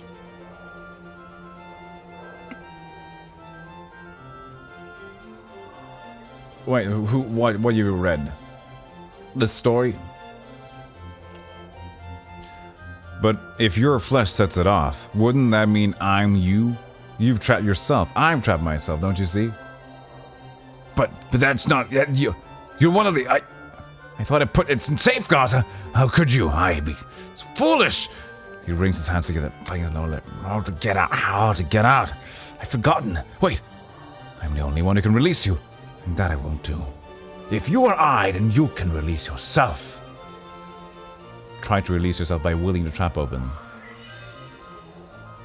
I'm gone. Oh, Harlan Ellison. Harlan Ellison is an author. I guess what you mean is the I Have No Mouth, I'm a Scream book, yeah? It's a short book. It's basically... Is it 20 pages or something of a story? It's a good read, a horror read, but it's really nice. I also played the game for a little in Horror Month. If you'd like to see it. another VOD to add to your book, I guess. The base of this aquatic blue stone has been sculpted so it appears to have melted into the pedestal it rests upon. A stream of perfect azure tears drip down the sides, framing the inscription beneath the pedestal. You heard it's good, yeah. Hella good. Both the book and the game is good. The game is a bit triggery though, but for people that aren't easily triggered, it's really a great horror experience. And it's not too bad in terms of point-and-click adventure games. It's not too puzzly, but it's a bit, so... And you don't mind having the guide ready. When you're playing an adventure game, what are your main priorities usually? To have an adventure, to have a story, you know? So, I wouldn't mind people, like, why wouldn't you have the guide available if you're stuck? Because you like to experience the rest of the game. So this inscription and sense is longing. As you place your hands upon the stone, its surface ripples beneath your touch. A chill washes over your arms, like plunging your hands into a mountain stream. As you close your eyes, you blink and reopen them. Your eyes are brimming with tears, and you're overcome with a terrible sensation of drowning. As the sensation rolls through you, there is a stirring in your breast. A hunger poisons like a serpent, biting into your heart until you feel as if your breast will explode. You want desperately to steady yourself. Focus, but all that comes to your eyes, tears. Wipe them away. You raise your hand to wipe away your tears. Your hands are soft, delicate woman's hands. They brush the stray tears from your cheek, and you cup them in your hands. Each of the tears like jewels shimmering in the lights. The lights are cast by candle globes that drift through your sanctuary. You have come to this place to gather your thoughts, to reflect on the past with an eye toward the future, to cleanse the mind before the coming journey. Yet, you cannot concentrate. Your thoughts remain in the present, trapped there by the terrible feeling that rives in your breast. What did he mean? Close your eyes and sigh. You close your eyes, but his words echo in your mind 100, 1,000 times. Will he ever return? The sound is a whisper, an echo. Only you. Only you. Yet you hesitated at the brink of time's door, and he must have thought you afraid to go. But you were not. You were afraid to stay. And the fear, the serpent writhes in your breast again, its fangs biting into your heart, filling it with bursting with its poison. Tears come again, running down your cheeks in streams, his words echoing. Only you. Only you. Your eyes snap open. It is his voice. You whirl and you gasp. He stands powerful in the shadows, and he strides into the light of the drifting candled globes, and you feel the serpent writhing and dying. He returned, his face stern, but somewhere in those features you can almost see his pleasure at seeing you. After all, he returned for... Only you can help me, Deonara. But it was wrong for me to ask for your help. I remember the name, not from where. You speak. Deonara, yet you, it is you, grey-skinned like a statue, striding for the light. Are you that scarred? Your body looks like it has been bathed in knife blades, the wounds, the tattoos, horrible. Yet you see through Deonara's eyes. And she sees. How can she see you in such a way? She puts a cloak over your features and sees you in such light. Such terrible longing. Light. For she. How? Can she feel such? Try to rebrace yourself. Refocus. You feel your vision tearing, doubling until you are that man striding from the light. It is you, but not you. You feel yourself being torn. It is Deonara's experience, but at the same time it is also yours. And you... What? I ask too much of you to accompany me, Deonara. I have no right to place you in such danger for my sake. It is your words, but they are a surgeon's words, chosen with cold skill, without the trace of emotion. With every word you feel yourself sneering inside, knowing what light, what the stricken girl will see next through her longing stained eyes. And who? Are you that person? That man twisting her with your words, not knowing how powerful they are to her, like bolts from a ballista, piercing her breast, her. Yet she sees only relief at your return. How? How can she feel and not know you mean to? I've come to ask forgiveness, Deonara. I shall return to you as soon as I am able. Your vision tears again, doubling and bleeding until you are facing yourself again, trying desperately to speak, to warn Deonara that this is not a man, but a creature that kills for his own needs. He doesn't care about you. Deonara, you were a tool to him. A tool he needs to, but Deonara speaks and you can't stop her. I would place myself in 1,000 dangers, embrace eternity for you, my love. I am not afraid. Listen to me. I will accompany you, though the plains themselves should bar. Though the plains themselves should bar the way. You feel yourself shattering. Relief and satisfaction. His satisfaction. At her words.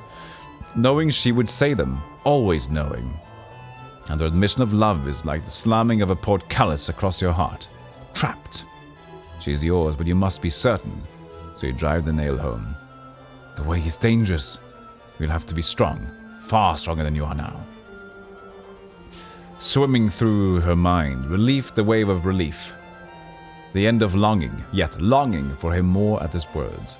Not noticing his manipulations. All you need to be is strong, and his path shall be as one with yours. Your thoughts are like fires, for you can be strong. Stronger than he knows. You know no fear. You would die for him. I can be strong, my love. I will. Her words slide off of him like water. The serpent in her breast, the one piercing her heart with its poison, has been replaced by this serpent in the flesh. She sees nothing of this, and his next words are planned, carefully, so carefully.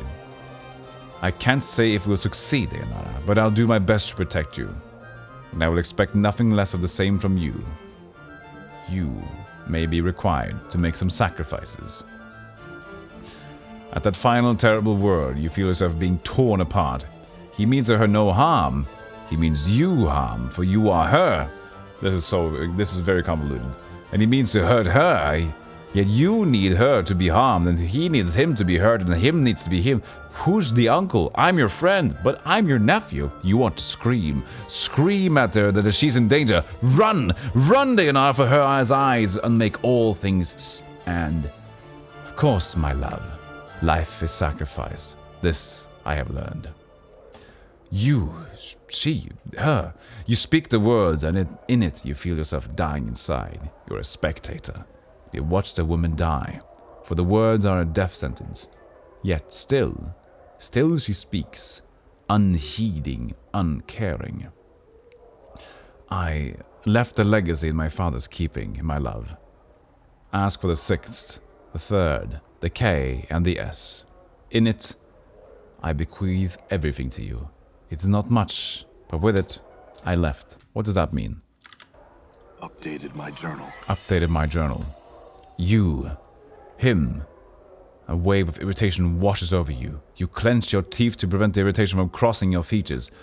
Must she always continue to prattle, even when you do not prompt her? Must she? But no. No, keep the irritation inside. Only trace slips out. Come now. I cannot die, Dayanara. There's no need for such foolishness. Her, you, she, him, uncle, Bobby, is overcome with fear. That's a follower. Fear that revolts you. Thank you for the follow, neural fault. The fear wells up inside her. You as you watch him frown and you hasten to correct him. He must know the reasons and know the wisdom behind them. So he is impressed with your planning. Speak, before he turns away. God, this is a long one. And it's good to have a long one, but this is confusing as well.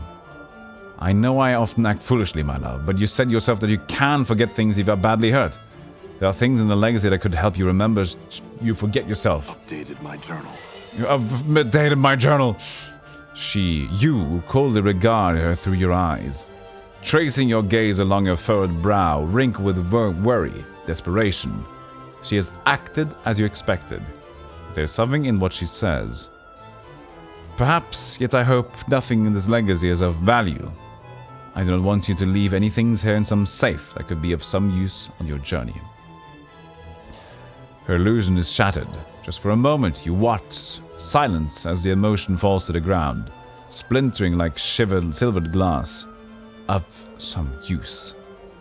Such a casual statement, yet even Dayanara sees, and you hope, just for a moment, you hope that she sees him for what he is, the serpent. The serpent! And your hope dies. As in Dayanara's eyes, the emotion is rebuilt.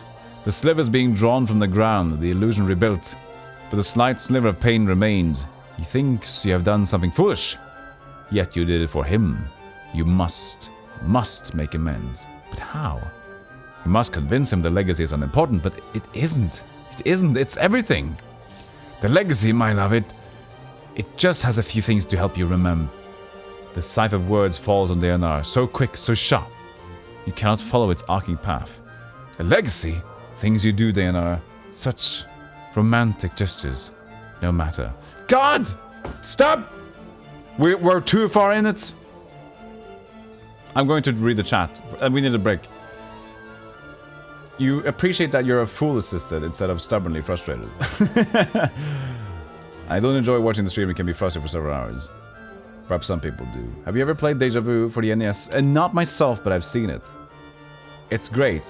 I even have the music available. I used to have Deja Vu music playing at the start of my streams like a regular. I still have them, but I've made more changes. This is a very complex story, right? The music is baller. The music is great. It's a very complex story. I am she, you're it, she's it, I'm it. I'm saying advice, she can't hear me. Now she can hear me, she can feel me. You feel me? Would you wish to leave a legacy, my love? For yourself, or for anyone you want to. It might help you remember if you left something for yourself. Of the ones you loved. The word scythe falls again. Terrible and swift, yet this time the illusion holds, and the serpent is cloaked. The serpent is cunning. It shall not reveal itself until it strikes. A legacy for myself? Not likely. The things I would leave for myself would not be safe in some advocate's office, Dayanara. But enough of this. I must leave. He is leaving. You must make him remain, and the experience swirls around you. Terrible, the spiraling toward the final scene. The question she wants to ask. Don't ask it, Dayanara. Don't ask it. Be silent. Be silent. My love, before you go. His anger, his irritation. What now, girl? What now, you mewling banshee? Before I go. It looks like I am in no danger of that. Come, Dayanara. Can't these questions wait for the morn? There is much to do about something. She, you, she is desperate, drowning. Say it, say it, say it. And she, you, speak it. Do you want me to come with you, my love? The rush of emotion dies in your mind. This is the end. The word he, you, she, uncle are about to speak are true. But the truth is not the truth she sees. There are no lies, only cold calculations. Of course he wants you to come with him, Dayanara. You must understand it clearly, too clearly. He's invested too much on the poor girl to let her go. Of course, Dayanara, I would not have asked you to come with me. If I did not want your company, you know how I feel about you. There's a cold silence in his mind, then a hissing of a thought, a response sharp and deadly like a dagger blade. The lie comes swiftly, unburdened by emotions. I love you, Dayanara. And you want to scream as you feel the lie wash over her like a radiance, but it's a shadow of truth. A serpent's kiss, and he means you harm, and she can't see what you want to call out, but she is crying with joy, even as. Cry with joy, with frustration, with joy, with despair. The emotion washes over you, like you are drowning, and you need to speak. You long to speak, but you can't, and you tear yourself from the experience. And you scream as you tear your hands from the stone, bloody tears rushing from your eyes, running in the streams down your arms, your hands to coat the stone. Blood, her blood, and you can't warn her. You can't stop crying. Anna is watching you, terrified. She looks like she wants to step forward. Help, but she's paralyzed. Yeah. Are all ye alright? Yeah, I need a moment. Anna is silent, staring at you, hypnotized. Your blood drips upon the floor. Each tear splattering to a crimson circle as it strikes the flagstones of the sensorium. What did you see? What do you see in the fiendstone? Longing. Anna frowns, confused, and stares daggers at the sensory stone, as if she's thinking about shattering it. Aye, I'm longing to break that stone, I am. I tear you up so. No, I just need a moment, and I'll be fine. As much as you want to hurl the memory of the experience from you, you hold it fast, because you know it's important to remember it. It was you in that experience. It was the Dayanara experience. Because it was you, your memories flooded you, and you could feel you, both of the you and the Dayanara. But who are you, and who's it? Find out next time on this crime. Who was that shade of you? It sounds like a bad 90s lyrics for a song. Who was you? I was he, and he was me, and I was tearing he ho ho. Whoever wrote this either used a girl really badly or lost her to a dude that did. This is a lot of stuff, yeah. The emotions, meme motions. Okay, that was 20 minutes of a story that was too complex for me to really understand, but I know Dayanara was the girl. Maybe I go back to her and say like, hey, you remember the things about the shade and the story and the longing and the eyes and the speaking and the not speaking and the not understanding yet? Yes, I want to play Deus Ex. I'm thinking about it, but I'm still keeping it on the wait list for now. I'm deciding to play Return to Krondor on 2 days from now. Oh wait, tomorrow. Tomorrow is going to be Planescape, right? And then there's Call of Saragnar, and then there will be 2 days of Return to Krondor. Yeah, I can probably hit her up whenever. Yeah. She seems okay. Have you tried Planescape before? No, I have not, Cyberpunk. This is the first time we're experiencing all these sensations. So, he will not... I will have to look for some candy for Quell. So we did experience the experiences. Something over here. That took another... either way I win, yeah, exactly. That's a follower. Hey Data259, thank you so much for the follow. Appreciate that. Hope you enjoyed the stories so far. Bad 90s song lyrics. Good. We got it covered. So, let's just get out of here now, finally, and go into Find the Ward. You're in for a wild ride. It's one of the best RPGs ever made, in my opinion. I've heard several opinions. Sharavas Todi. So I guess people that like a good story written loves the game, and the people that go for the combat don't like the game. Right? The young noblewoman sneers as you approach him, but says nothing. Greetings. Ignores me. Greetings. We're going to the ward. This is the ward. We're looking for candy.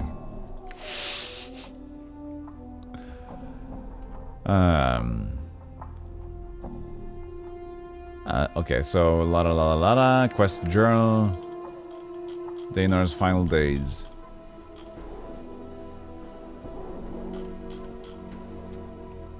So he suggests candies or chocolate, but that must be exotic. I'd find somewhere in the clerk's ward of sold such things. In the clerk's ward. Okay, so we are in the clerk's ward. Harmonium officer, no. I stay out of there, it's dangerous down below. Can I speak for a moment, Malmana? This thin, sharp-faced man rushes towards you, calling for your attention. Ah, sir, sir, but a moment of your time, were you perchance here to visit the tailor? I was... the man breaks it. I ask, sir, because I seem to have offended the man. I had commissioned the hot-blooded fool to make me a costume, but he's thrown me out of his shop and will not speak to me now. So, what I've done to deserve such treatment? Nothing, I say. I was a patron. It is his duty to serve me, that childish buffoon. What did you want from me? Oh, yes, could I beg you to enter the place and fetch my costume for me, sir? I have a masquerade to go to and have not the time to commission another tailor. I'll do it, but not for free. You what? For the power's sake, man, you're just fetching a costume. It won't take much longer for your time. I certainly don't think such a meager act is worth the wait.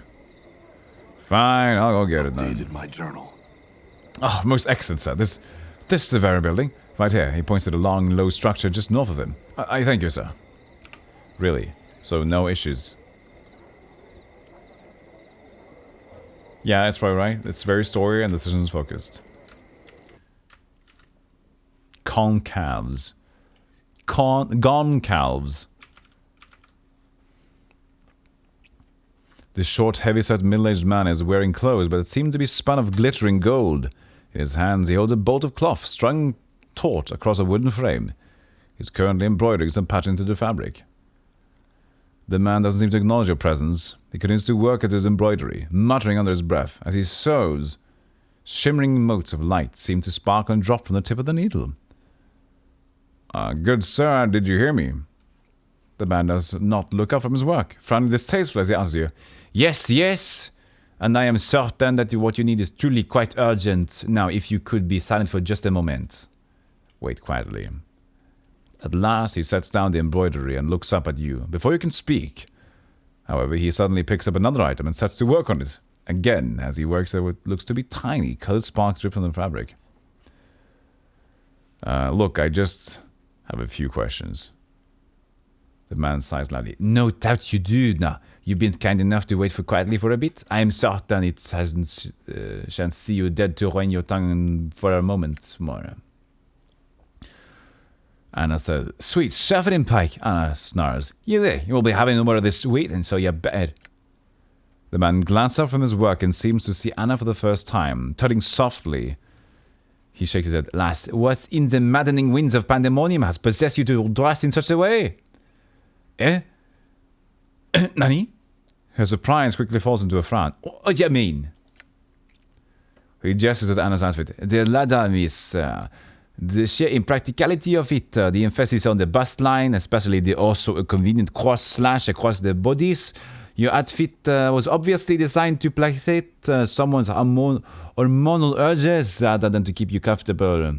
Even if you are trying to make a statement against authority and decorum like you tieflings tend to do, the message is really harming you in the long run. Mort floats close and whispers, Not me, huh? I can deal, eh? Chief? Wait, I can deal. Goncalves continues to scold, and I mean really, you look more ready for a session at the festival than... He frowns. By the way, you aren't a sensate, are you? Nay, I'm not a sensate. I didn't think so. Not at all. Why don't you let me attire you in something else a little more modest? Horrified, Mort leaps into the fray. No, man. Are you mad? That's balmy talk. I like these. I don't know what didn't even worry about the cold or heat. It's my blood, I think. I'll watch the talk about the feelings, eh? As you wish, my lady. Goncalves looks to you. And now, sir, that my work has been well and truly interrupted, I am Goncalves. What was it you were here to see me about? Like, you love Planescape games because I can make characters from any game world, and even non-D&D worlds. Middle-earth, Valdemar, Vulcan, Bayr, Cardacia, anywhere you want. That's the way you need it. Well, I had some questions. I hope this about garments and the like. I shan't answer anything not concerning myself or the store, you know. So, what were those lights while you were... Well, wait. I wanted to pick up a dustman costume. You are in luck then, sir. I happen to have one available. It's cost 30 copper commons. I'll take it. Goncalves takes a set of neatly folded robes from under a counter. Here you are, sir. I would warn you, though, this is for the upcoming masquerade of Lord Eard. Many folk are already attending as a dustman. Keep that in mind. Farewell, Goncalves. Hey, wait. What are those lights while you were embroidering? Is that nothing, sir, but a bit of art, which I at times weave into fabric when the fancy strikes me. Those items which I lavish enchantments upon are my most special creations and are rarely sold. Oh, what sort of magical clothes do you have available? He looks at you over, frowning. Nothing that would fit you, that is for certain. I'd like to see what you've got to offer just the same. Here we are, okay. I got a lot of money. Jerkin of the Brazen Rogue. Only by Anna, okay. This piece of sturdy leather armor was clearly fashioned for a woman. It is a piece of remarkably skillful craftsmanship. Small metal plates and bands are carefully concealed here and there over the jerkin's surface, providing a great deal of protection without hampering mobility. The armor seems best suited for a flashy fighter who would make the full use of free movement and would afford them. The enchantments woven into it by Goncalves not only serve to protect such a combatant, but aid them in their balance and the striking of their foes. Faco +1 and AC of 4. And the flitting shadow increases lockpick and stealth bonuses. I mean, we can do this one. Bye. Thank you. We are full now. Le plan d'escape Torment. Yes, yeah, we escaped la Torment. All right. Le Torment? Le Torment. So, give that to her. How is her AC now? Shinga? Dang it. -4! Woo! That's pretty good. Okay, where's the costume? Where's his thing? Is it in here? Sorry for barging in. I'm picking up something. Nothing. What's this? Tapestries. High quality textiles. We're supposed to pick up something. Maybe just a dustman gloves. Maybe it's just that, you know. Just a regular old dustman outfit. Here it is. It cost me 30 commons. Updated my journal. Fine, take it. He tosses you 30 copper commons. Now I have to be off. Wait. Goncalves said many people were already going to this masquerade as dustmen. Did he? Blast! I would hate to arrive in such a common costume. Well, I can try to get another for you, but it'll cost you. He rolls his eyes, staring at you. I should have figured. Here, you messer. This will be enough, I trust? He hands you 20 common coppers. Well, that'll do. I'll return with another costume. Updated my journal. Done. Hey, do you have anything other? Some questions. I wanted to pick up another different costume. The dustman's bit seemed a bit too common after all, eh? Well, it just so happens that I have a Godsman costume, if you would like. Cost only 50 coppers. I'll take it. Goncalves retrieves a set of folded clothing and a heavy leather apron and work boots from under a counter. Here you are, sir. Enjoy the masquerade. And that I shall. Mr. Goncalves. Hey, I got another one. Well, did you get a costume from Goncalves? Yes, it cost me actually 50 commons. Updated my journal. I know you can get more. I'm just gonna keep it there. He makes a disgust noise, snatches the costume from you, and shoves 50 coins into your hands. Now, I be off. Updated my journal. Bits. Hey, thank you. Hey, Dragon Smoke, how you doing? Thank you for the 400 bits. How you doing? You got your coffee today? Speaking of coffee, I'm gonna get some more hot coffee.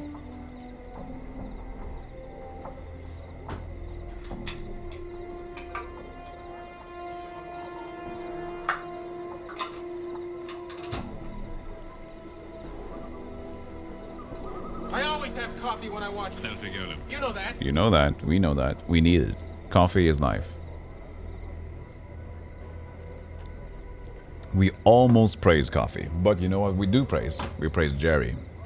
But unfortunately, not in this game. But anyways, it's good to praise Jerry. It is good luck. Diligence, she's called. He's matter of course is following after Diligence. We're still looking for a shop that we can buy some candy from.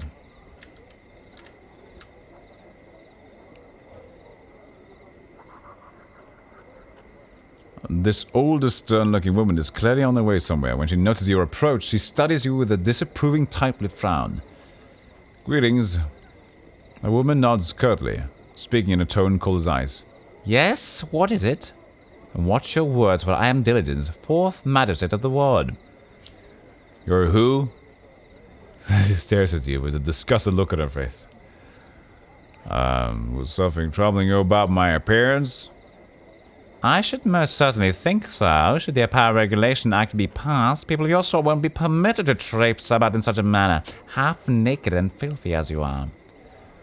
Well, I'm quite clean, begging your pardon, and meaning no disrespect, madam. Some culture might find your clothes offensive. She examines you skeptically for a moment and nods. Your point is well taken, sir. Still, though, you cannot deny you are a rather rough-looking sort of fellow. Well, my appearance is merely a product of my environment, madam, and I had a difficult life. I shouldn't be held accountable for that. Oh, but you should. How easy it is for one to blame one's life, one's surroundings for their very failing. I can see by your manner you are well educated, sir. Yet you appear to insist upon a life of wandering and senseless violence. Why not settle in Sigil, become a contributing citizen, rather than some bloody-handed nomad in the streets? Well, the choice is out of my hands, I assure you. Oh, how so? Her coldness melts away into a look of curiosity. Well, it's difficult to explain. Nonetheless, I would bid you to do so, sir. Well, I'll tell the story. You finish telling her your story, she looks shocked. That is quite a tale, sir. Well, weren't only a tale, madam. It's my life, and I've the scars to prove it. As you noted when we first met, I believe. Yes, quite so. She smiled slightly. You had begun to wonder if she was even capable of such a thing. I wish you luck, sir, in your undertakings. May you find yourself once more. Thanks, but I did have some questions. Traipse is such a great word. What does traipse actually mean? Traipse. Walk or move warily or reluctantly. I'm moving reluctantly. Traipse. The students had to traipse all over to London to attend lectures.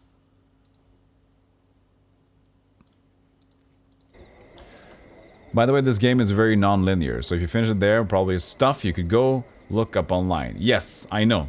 It's basically, we've played Baldur's Gate Cyberpunk, and I think this is Baldur's Gate on acid, somebody said, and I can understand. I can understand what they mean.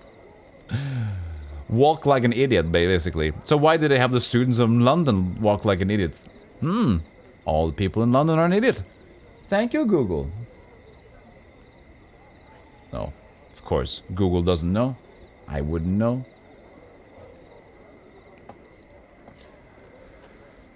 I'm afraid a busy woman with my position as 4th Magistrate leaves me little time with answers to your questions. I'm sure another citizen could help you for matter of course. The giant of a man wears an equally immense suit of ornate red armor. He regards you cautiously but without fear as you approach him. Greetings. A booming voice comes from within his great helm. Greetings, citizen, I am matter of course. Bodyguard to diligence, fourth magistrate of the ward. You must excuse me, for my duties lie at her side. Farewell. One moment. Nope. You must replay this to a finish. You must, but thou must. Thou must do this thing. Drunken Mage. This older man is staring into his stein of ale, misery etched into his features. The battered pewter mug is an unusual one, lightly engraved with strange runes and bearded faces, and covered with a coat of thin frost. He looks up as you approach him. Greetings, sir. He seems slightly tipsy. What's that mug you got? This? He looks down at the pewter mug. I want this in the dice game. It's enchanted to keep whatever's in it freezing cold. In my case, well, cheap ale. He frowns, rubs at his eyes, and takes another swig of his drink. Was there something wrong? He sighs, belches into his hand, and nods as he takes another pull of ale. Hey, something's all right. I've gone and lost my apprenticeship. Well, hungover I was, and botched my mentor's last experiment. All for this damn drink. He stares at the mug in his hand, but in seconds his expression softens and he takes another swig. Ruins everything it does. This damnable drinking of mine. Why don't you stop drinking? Updated my journal. He shrugs and sighs miserably. I can't. I want to, but I can't. I just need to drink. I try and stay away, but the desire eventually overcomes me, and I can't resist. Such a wreck I've become. He throws back the last of his ale and calls for more. Well, there's someone you should speak to. Unfulfilled desire. You can find her in the Civic Festival. Talk to her of your love for drinking. You'll soon find out you won't want it any longer. Oh yeah, that's great! Truly? I shall go speak to her, then. Thank you.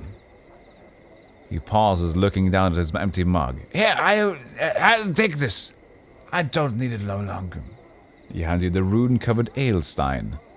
You know, I've learned some new tricks. Have you? Thief skills. 3 hit points, 1 con, and... No, where's my Thaco increase? Where's my Taco? Where's my taco increase? Please. We got open doors, 70, detect traps, pick the pockets. We don't really pick pockets that much.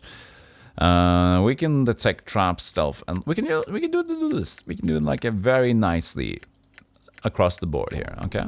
Very nicely, but we need good numbers. Oh, we already watched it. Here we go.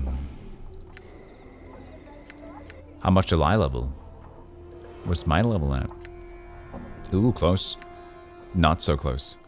Level 8, level 6, 7. No, she has double class. Okay. 7, yeah. Nice. Nemel, Barkeeper. Baldur's Gate is also considered a very good series, especially the second one if you like D&D. Ooh, yeah, I'm looking forward to the second one. Planescape feels more like an interactive story than a typical CRPG. Definitely does. I think it's a close to actual pen and paper experience. Good similarity drawn there. If you prefer more combat, less story, check out the Iceland Dale games. Same engine. Yes, it's... Sweet smell of sensates and governors. We are... Icewind Dale is on the list. But I think I want to actually play Baldur's Gate 2 before I play Icewind Dale. I think so. And then play Icewind Dale in its own arc. Because if I start to play yet another sort of game like that, it might be a bit too much disparity. Because we are going to play Baldur's Gate 2. I think I'm going to skip Shield of Dragonspear. It's like the Baldur's Gate 1.5, right? I think I might skip that for now. Play just Baldur's Gate 2. Hey Diligence, how's it going? Nemel. This tall, slender woman sipping wine from a small ceramic cup appears to be looking for someone. Her facial features are elegantly exotic, and the woman's ears, though partially covered by her long hair, can be seen to come to sharp points. Greetings. The woman turns to you, violet eyes flashing like flawless chips of amethyst. Her speech is as music. You can hear a faint, musical tinkling, 100 tiny crystal bells as she speaks. Each word lingers in your ears as if they were unwilling to relinquish the exquisite sound. Namel turned to face the scarred dour stranger. She asked what he wished of her. Wow. So you drill in your line of skull. Man, what a hot blood little shit. Starve for attention. I could drool over for you too, if you're just jealous. Mort starts floating towards Anna, making wet slaving noises. Yeah, here's a bit close to your skull, and I'll see to it that not your chattering lies within 100 pace of another. Mort stops abruptly, turning away while muttering unintelligibly.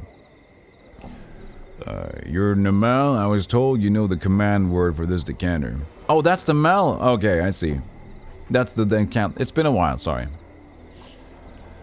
The woman makes no move to touch or examine the decanter, but only speaks. Namel took it from the stranger, turning it in her hands. Had she seen its like before, she thought. Perhaps, yes, she remembered now. She returned to the decanter, whispering into his ear as she did so. Updated my journal. You realize the word now. Nil de nosage. Though you're certain the woman never whispered to you. But Melly said she did. She blinks at you. Will the stranger leave her, now satisfied with what she had told them? No. Are you looking for someone? Where could she be? Namel wondered. Her companion, Aelwyn, was supposed to have met her days ago. The woman sighs miserably. The air around her gowns grows with chill with her sadness. How long must she search his vast foreign city before she finds her dearest friend?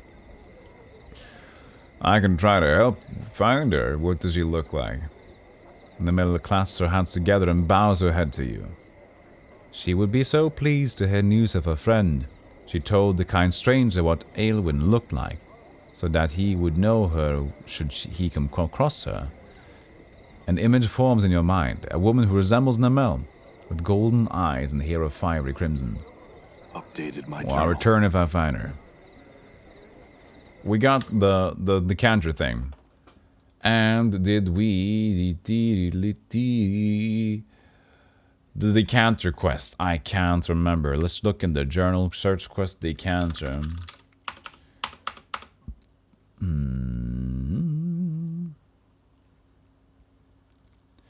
Why did I need the magical decanter? Command word. Command word.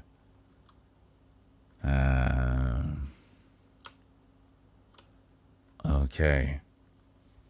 Word. I can't remember. Yes, Glyve told me to seek out a woman named Namel. Find the word that will unleash the full powers of the decanter of endless water.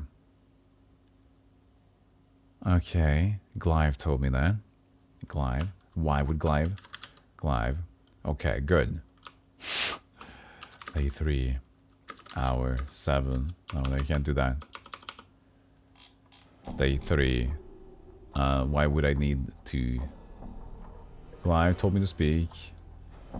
That's just 7. The full power of the endless water decanter, okay. I got the command word, what should we do with it? Decanter of endless water with command word. This item can be used through dialogue with an object or creature. I can't remember who it's for now. Oh yes!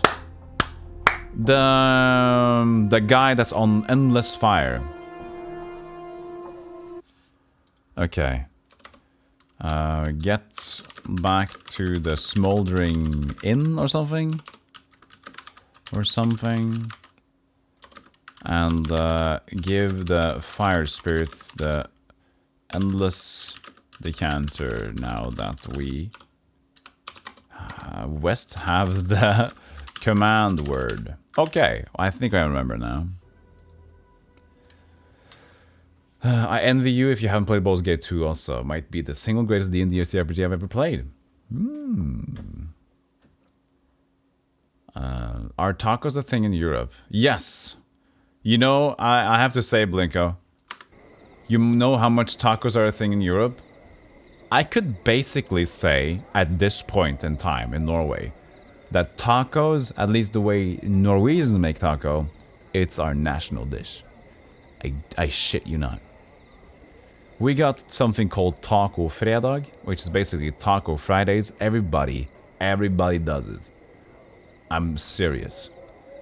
And everybody eats tacos all the time. Somebody, you know, I know somebody that just, oh God and heavens, what, why? It's not working on this thing. It's not working. Damn. Damn it.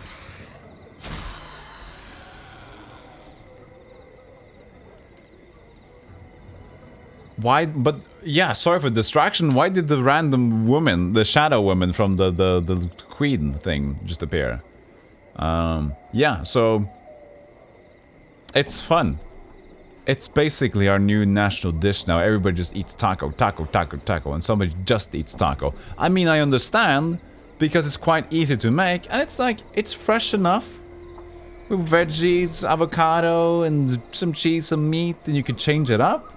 I can understand. It's, for example, if I would have been given a choice so you can only eat one type of dinner for the rest of your life, having a taco sort of thing could be okay, because you just like can mix it up a bit, you know? Woo, mix it up.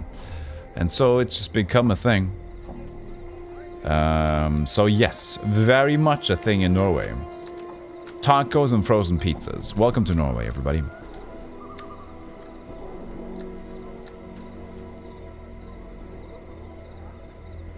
Barkeeper. Same here, man. Really? What country? This smiling man nods cheerfully at you as you approach. Welcome to my cafe, good sir. What might I serve you? Some wine, perhaps? No wine, but questions. The man gives you a helpless look of sorts. Humbless apologies, sir, but I make it a policy to serve drinks and nothing more. You shall have to look elsewhere for conversation, I'm afraid. Are you certain you will like a drink or some bread and cheese, perhaps? No, I don't need anything. Abel Ponderthon. In the USA. I see. This older man looks somewhat bookish. His clothing and accessories are extremely clean, neat and well cared for, and he often pauses to brush some fleck of dust of lint off of them. A symbol resembling a stylized dagger and piercing upward through a flame is embroidered upon his tunic. Greetings. The man's eyes pass over you, gleaming as they fix on Mort. Oh, I say, would you look at that? A floating skull! Mort turns and looks behind him. Where? Where? By the unjust laws of Tourney the Merciless. Who? He suddenly covers his mouth and looks at Anna apologetically. Sorry. The man was a horrible tyrant, now long dead. His name should never be spoken, so 'tis rather vulgar. My deepest apologies, milady. I did not mean to offend. Anna shrugs, rolling her eyes. Talk as you like, Cutter. I care not a whit for what you say, unless you're rattling your bone muscle about me, that is. Try and get his attention. He turns back to Mort. But behold, a skull, buoyant, levitating off the ground, cognitive of its environment, and possessing hearing, speaking, and seeing capabilities. He turns to you as if you are suddenly confident. This is truly a confidant. Okay. It's truly one of the reasons that the plains shall never become dull to me. So, just when you think you have seen everything the plains show, yet another corner to peer around him. He raises his hands gloriously. Suddenly, whole new wondrous vistas are open to you. Actually, the floating skull thing is quite common right here up in the self-resurrecting amnesiac scouring schedule for their lost identities. The man ignores you, looking to Mort instead. I say, skull, he begins. Look behind you. Another floating skull! Let Mort have his fun. The man seems to have forgotten you entirely, instead turning in shock to look for his other floating skull. No, where? Right here, where I'm pointing, there. Where, I can't see it. Mort speaks with mock exasperation. You just missed it. A whole parade of them. Probably never happened again in a million revolutions at the Great Ring. He turns and harums. I sense you also possess a peculiar degree of mockery. Mort bobs slightly as we're shrugging. I prefer to refer to it as keen insights into a human nature. Get the man's attention again. He suddenly seems to see you for the first time. The man's eyes widen. And by the unjust laws of Tourney, he catches himself, looking apologetic. I say, are you alright? You look hurt. I'm alright. It looks that. I'm sure it does. It hurts to look at him, I see. Oh, very amusing, Anna. I had some questions, sir. No, I gotta do this one. A nod comment from someone without what looks like to be a giant rat's tail sprouting from her bottom. And then bares her teeth, tail laughing. He's not so, you piking leatherhead. If you want me in a metallic tail, can you just walk right out of your sight for good? Will that make you happy, eh? I don't know. I hate to say leave. I apologize for the comment. Please remain with me. And it becomes quiet for a time. She opens her mouth to speak, then stops herself. She smirks at you, but makes no move to leave. Thanks, Anna. And you, sir, I had some questions. You like Mort? Everybody loves Mort. He's a good guy. No, he's not a good guy, but he's a fun guy. Of course. I'm always most happy to answer what questions I can, young son. The question is about you. Me? Certainly. Who are you? My name is Abel Ponderthought. What do you do here?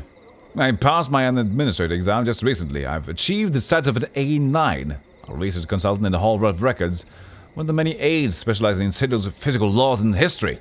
I research topics and laws of interest to others. It's quite fascinating, really. Hey, DC, nameless one equals young sir. Never saw that one coming. I had other questions about you. What's that symbol embroidered on your tunic mean? Why, there's a symbol of the Fraternity of the Order. We are responsible for much of the lawmaking running the courts here in Sigil. Many judges, advocates, and clerks are members of our order, and we are pleased to be able to help enforce Sigil's laws and keep things orderly. We make a strident effort to learn all laws, whether they pertain to Sigil, to Planes, or to Multiverse itself. Now, what did the Fraternity of Order believe? Updated my journal. The Fraternity of Order believes that the multiverse is governed by laws. When one knows all the laws, one will understand the multiverse. That is our goal. By understanding the laws and their limits, we learn to avoid certain laws.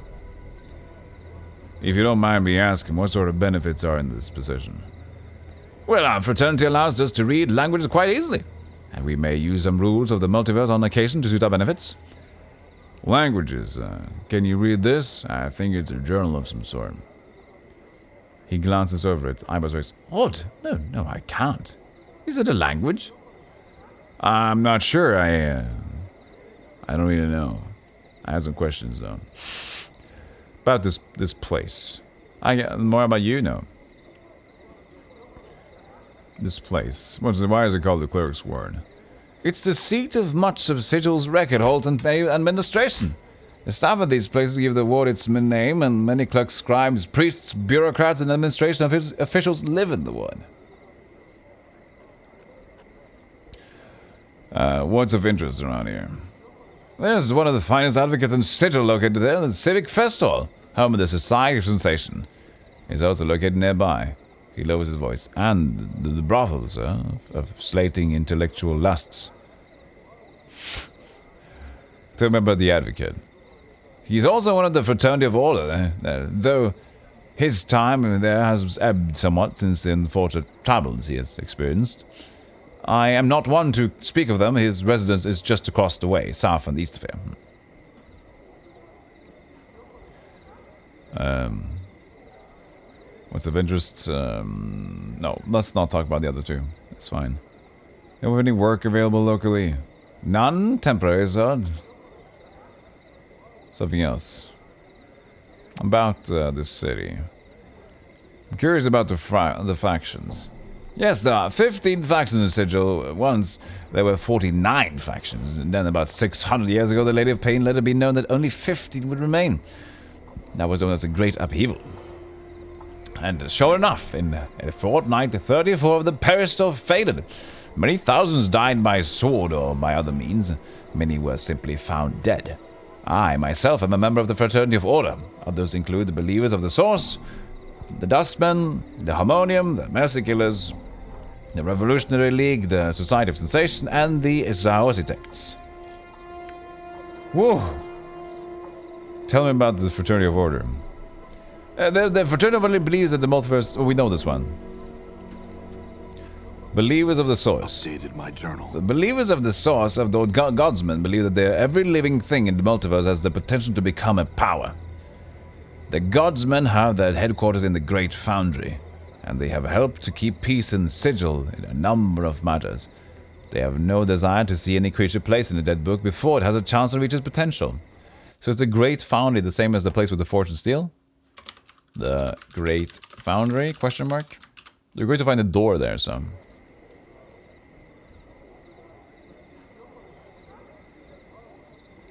Are you part of the Dustman gang, Blanco? Dustman for life?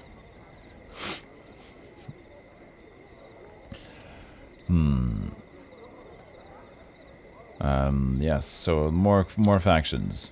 The Dustmen. Updated my journal. The Dustmen believe we are already dead, that Sigil and the plains are where we all end up after we die. According to their beliefs, everything is dead, and this existence is a false one. To keep any ties or feelings for this existence only prevents a soul from truly dying. You see, the Dustmen believe that death in this existence is a matter of degree, and only those who are truly dead and divested themselves of all ties to this existence can hope to be at peace. A philosophy that has some basis in fact, but much of it bears further examination. What about the Harmonium? Updated my journal. What about the updates of journal? Updated my journal. What about some journaling? Updated my How journal. do you write in the journal? Updated my journal. What can I tell you about the gods? Updated my journal. What's a green dragon? Updated my journal. The Harmonium is devoted to peace and harmony throughout the plains, thus their name. They believe that the end justifies the means, however, and so are willing to do just about anything to get a fellow to see things their way, regardless of one's personal opinion of them. They do a fine job of policing Sigil's streets. The Mercy Killers. Updated my journal. I believe that justice is everything. Malin, their last factal, once said that when properly applied, that punishment leads to perfection. Those new to Sigil oft-times commit the error of thinking their name implies that they kill out of mercy. Rather, though, it is that they seek to kill mercy itself. The faction members take it upon themselves to punish the guilty of Sigil, whatever the costs. Let's update some journals, shall we? Updated my journal. They are also called the Revolutionary League. They're called the Anarchists. Not many know this, but the Revolutionary League is actually quite widespread in Sigil, and the shame that is too. They hold a misguided belief that all institutions have been misestablished to block their access to the truth of the multiverse. The only way to discover the truth is to tear down all organization. They claim that the truth can only be discovered when people are completely free. I often wish that they would open their eyes to the truth around them. They do nothing but blind themselves and block everyone's access to the truth. He gives a long sigh and wags his finger disapprovingly, as if talking to some imaginary bad child. It is interesting to note that they have no real plans for seeking the truth past tearing down everything that they can see. Very interesting indeed. It is also of interest that while the Revolutionary League has a large number of members, the very nature of their faction causes these members to work counter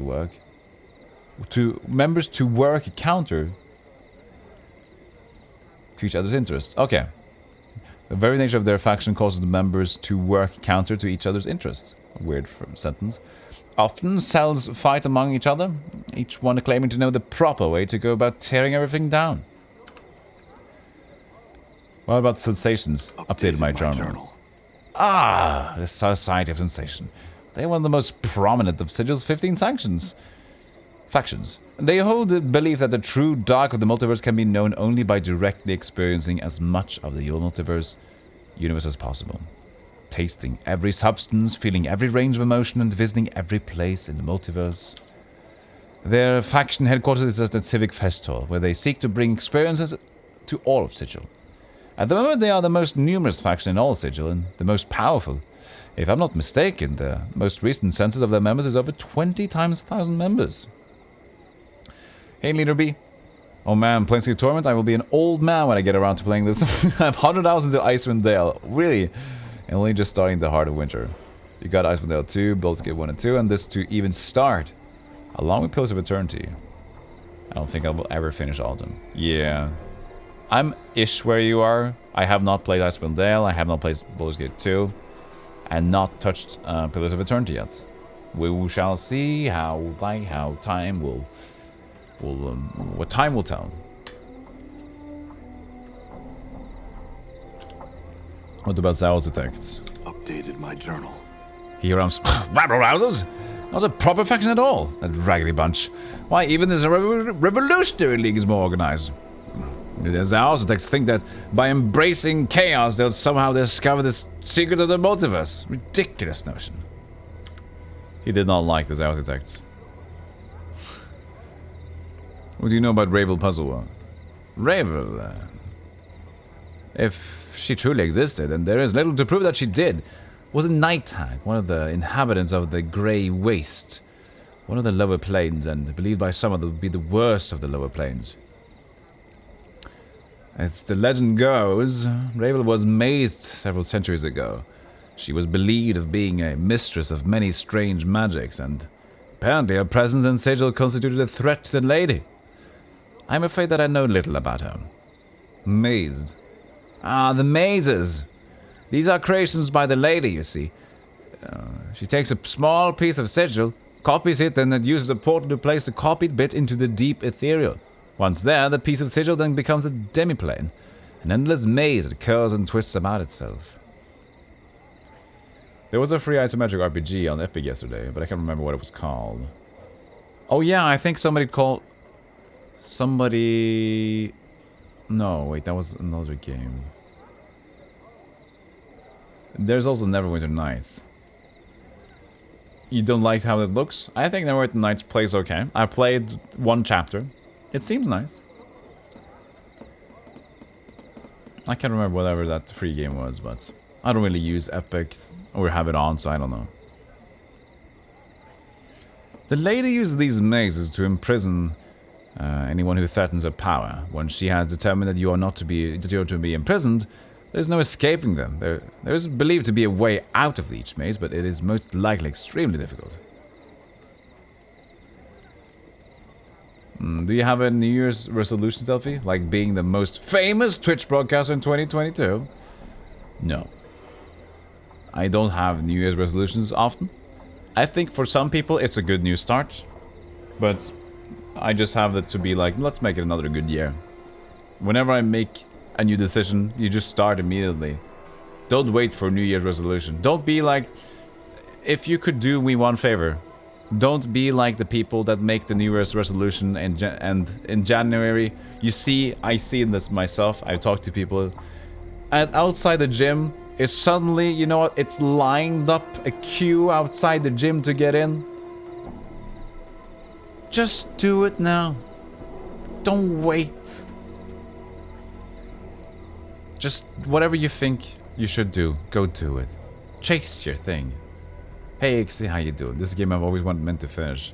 Yeah, it seems to take a while to finish. It's a bit of a talky-pathy game. It's a bit of a talky game, yeah. Yeah, you don't need a New Year's resolution. I know who I am. Why change now? Yeah, it's good to have ideas. A friend of mine did a nice thing. Though. She said what she likes to do for New Year's Eve is to remember the year. So she likes to, like, if she's in family or with friends, what she says is, you know what? Let's just recollect what happened this year and be thankful for what was good and what was bad and what we want to do. Hopefully do better next year. I think that's a good thing to do. Just, you know, what started, what happened, and now we're here. And now let's see if we can make the next year even better than that. Lots of dialogue. You don't say, Ixie. You don't say. The writing is extremely good, Ixie. Yes.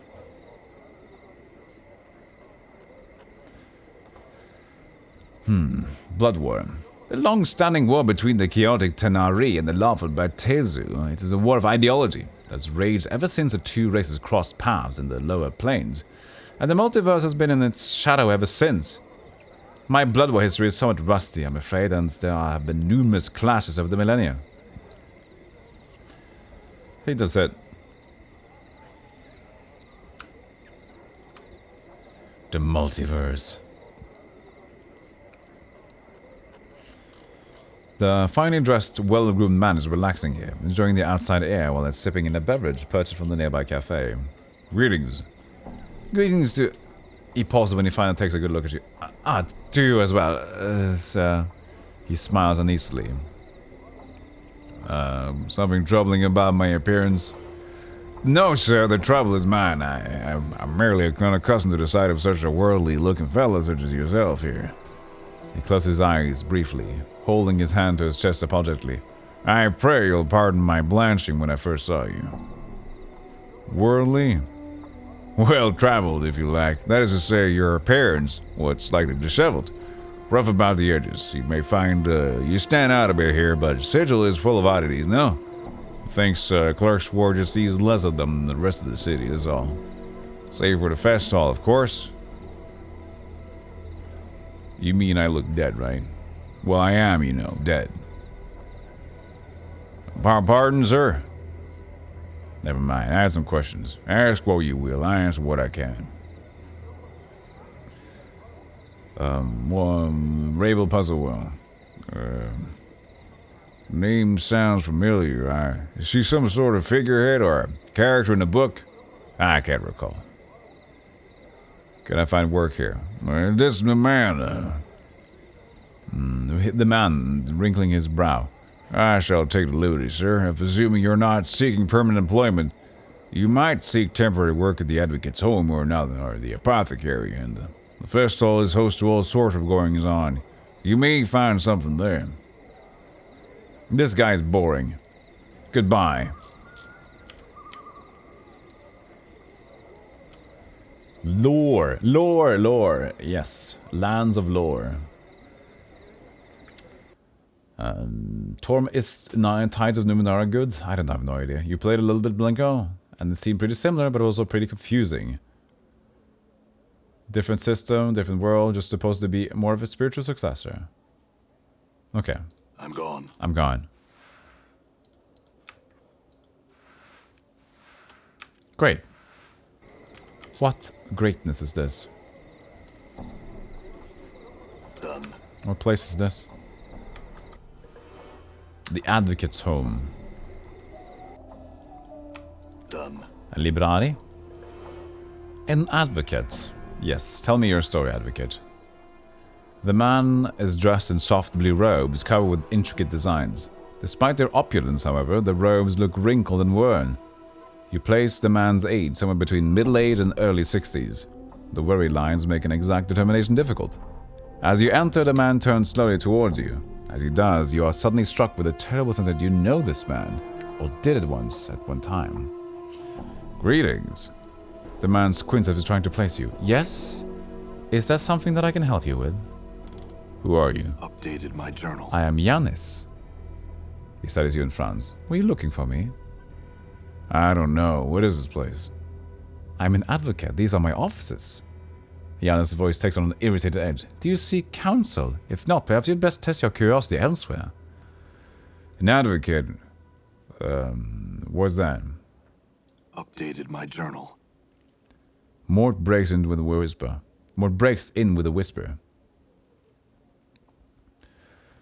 Thanks for your kind words over in Senator's forum. Don't worry about it, Jessica. I hope you guys are doing well. Let's save the message for the stream, okay? Mort breaks in with a whisper. He's saying he's a lawyer, a counselor, one of those Burks who round their bone box at the courts. Giannis' frown deepens. An advocate provides counsel, helps others navigate the labyrinths of Sigil's legal system, arranges legacies for citizens to ensure that their property is divided as they choose upon death, defends those in Sigil's courts who have been wrongly accused. He pauses. Did you need help in any of these areas? Legacies? They are contracts that are deliverable at the death of the client. They provide specifics on how a person's possessions are to be divided upon the events of their demise. I have also heard them called wills. Are they anything like dustman contracts? Oh my, no. Dustman contracts, while they are deliverable at the time of the client's death, bequeath the client's body to the dustman. Not a pleasant business at all.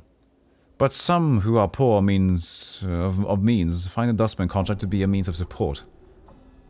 How would one go about it, invalidating a dustman contract? Updated my journal. He frowned slightly. One that is already signed. Little or nothing can be done once the signature is in place.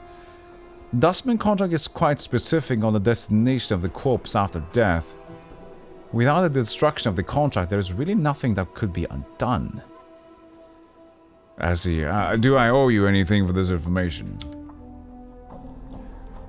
I am not the sort to charge others for giving them aid of this sort. He smiled slightly. I am an advocate, not a rug merchant. And greed is not permitted to step into my office. Where else would lawyers go? There are lawyers in hell, yeah? Who would have guessed? That's a difficult job. That's difficult to go for school for as well. Imagining how you could try to defend something that you truly despise or know it's wrong. You tried to play and tried to enjoy Temple of Elemental Evil, but I just couldn't get on with the initiative and turn-based system at all. It's a game that's on my list. Maybe one day. I have many games to play. We shall continue this journey on forevermore. Well, thank you. I'm grateful. Perhaps there is something else you can help me with. Excuse me for asking, but are you all right? You must excuse me. As of late, I have been beset by troubles. I'm afraid it has been a rather trying time these past few years. Well, anything I can help you with? No. There's little that can be done. Nevertheless, I appreciate your offer. Thank you. Perhaps talking about your troubles will help you ease your mind. I don't wish to burden you. I lost my daughter not long ago. There was also the fire, but that is another matter. Tell me about your daughter. Instantly, Yanis seems to collapse into herself. Yes. His businesslike facade drains from his face, to be replaced by cold despair. My daughter. Deonara passed away some time ago. Deonara? Tell me about her. What was she like? Deonara? Well, she was young. She had recently joined the Society of Sensations. Sunsets, not an unpleasant faction, but she had also met someone there. She followed him on a journey and there she died. He looks pained. I was not able to recover her body. Well, I saw a woman by that name interred into the mortuary memorial hall. Updated my journal. Yes, I arranged for a bier to be placed in the memorial hall. There's no body there, of course, but I hope the bier would serve as a marker by which you may find her way home. You think it's a shame that Toei? It looks like a beautiful game. BG3 was to be turn-based instead of real-time with pawns. It looks really cool, BG3, though. I'm going to wait to play it now. Hey, dude, it worked. Her spirit resides there now. What did you just say? Her spirit resides in the memorial hall. I spoke with her for a time. She seems to be in distress. You spoke to her? Yana seems to become more confused by the moment. What distresses her? Well, me, apparently. She said that she loved me and that I had loved her and that I had forsaken her. I see. Perhaps... He frowns and studies you. His face has become like stone. Are you the one she left Sigil with? The one who led her on the journey that killed her? I am not certain. I think I may be that man, but I have forgotten much. You are the one. And you say you have forgotten? Yanis draws himself up. He looks like he's squaring himself for a battle. You have forgotten. But the incident was not so long ago. How can this be? I have a strange condition. I lose myself for a time. Anything you can tell me about myself or your daughter, I would be valuable. Countless lies have I known in my tenure in the city. You do not strike me as one of them. At least on this matter. If you truly do not remember, then what befell you and my daughter on your journey must have left deep scars. Well, I am inclined to agree. Then I ask your word on this. If your memory returns, and you discover what has happened to my daughter, return to me, so that my mind may at last be rest on this matter. I will do that. Very well then. Now leave. I wish to be alone with my thoughts. Can I ask you a question? Yes. Greetings, Yanis. I had some questions. What's...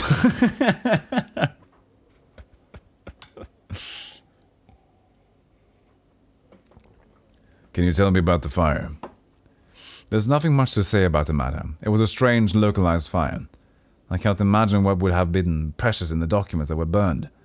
But someone must have wanted them to be destroyed. Any luck in locating the person responsible? No, neither the Harmonium nor the Mercy Killers have had any fortune in locating the person responsible. Can you tell me what was burned?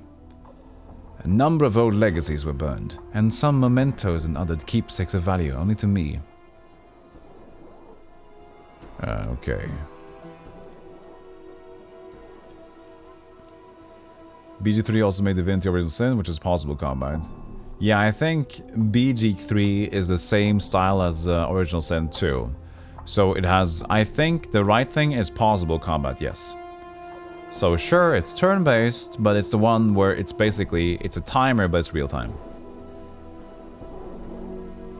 It's turn-based, but you take your... how is it? Yeah, it's turn-based thing, but it looks real-time. How does it go again? How does it go?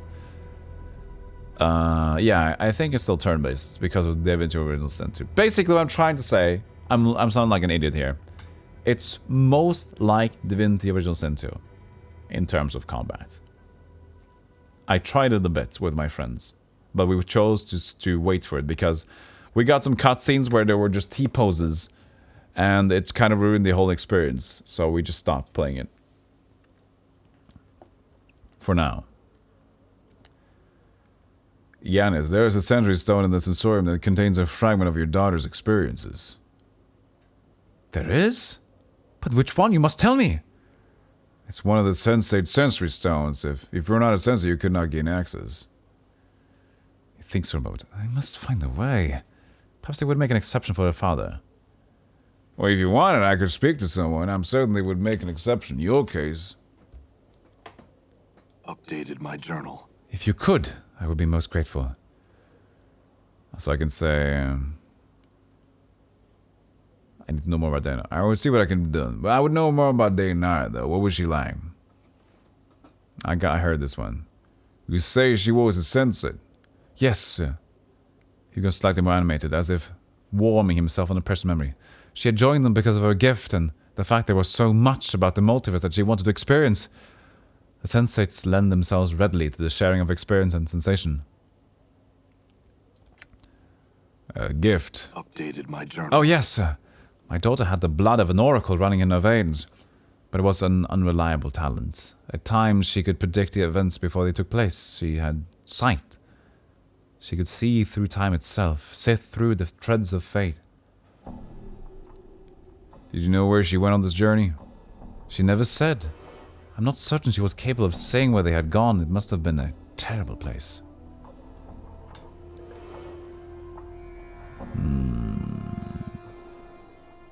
How do you know she died? It is most curious. I went to the dustmen to see if they had found a body, and they directed me to one of their faction outside of the dustman monument, a dustman named Death of Names, I believe. He is said to be an oracle of sorts concerning those who have died. He told me my daughter had died.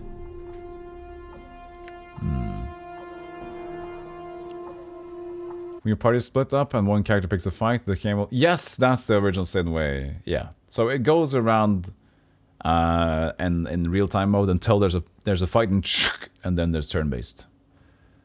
And then if you're not in the fight, you can slowly get to the place, and when you are in the fight, you're in turn-based mode as well. I'm not exactly sure if BG3 is in current D&D rules. Maybe. Probably. Considering it's direct Dungeons & Dragons thing. It's not that you hate old turn-based games. I really enjoyed XCOM. And I think Wasteland... Yeah.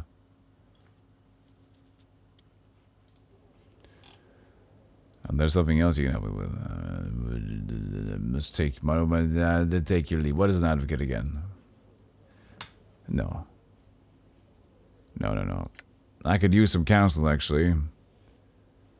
Who are you again? No. Nothing today, sir. There's one more question, I think. I have a collect the legacy of a young woman.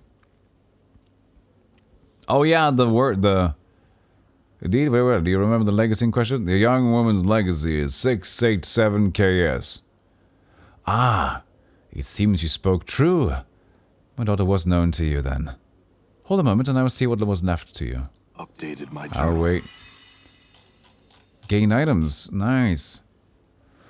All the articles are accounted for. Giannis is holding these scrolls in his hand. I had no idea she'd established a legacy, huh? He's staring at the items, almost hypnotized. Here, if I may I read them, sir? Let me read them first, then I shall decide. No, I'll just say, of course. There you are. Giannis takes the scroll and studies it. There is a long silence, and he slowly looks up to you. You meant very much to my daughter. She was willing to give up her life for you. I believe that's the case. You're off, Updated Leader B? my journal. Don't want to ruin this for when I play it myself. Hey, thank you for being here, Leader B. I'll see you soon. Giannis hands the scroll back to you. Thank you, sir. I appreciate your kindness. Well, it's the least I can do. Perhaps there's something else you can help me know. I'm mourn the loss of your daughter. Hope her words give you some more comfort. I gained a lot of items, and I put them on the floor because I'm, I don't give a dang. Let's see here. Let's, put things over here. Dayanara's ring. Ooh. +1 to saving throws, 1 to RAC, and more. Okay. I can dig it. Yes, I can. Better than this one. Is this regular or enhanced? Enhanced.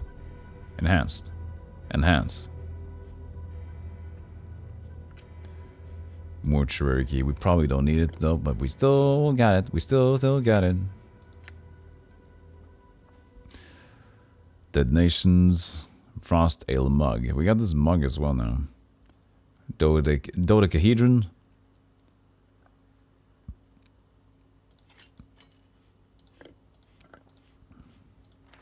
Personal item. If you're reading this, then the tragedy I have seen has come to pass. I have died, and you remain to suffer the loss. Know this, my love. I know why you were forced to shield your feelings from me. You sought to protect me from the terrible burden you carry with you. Hello!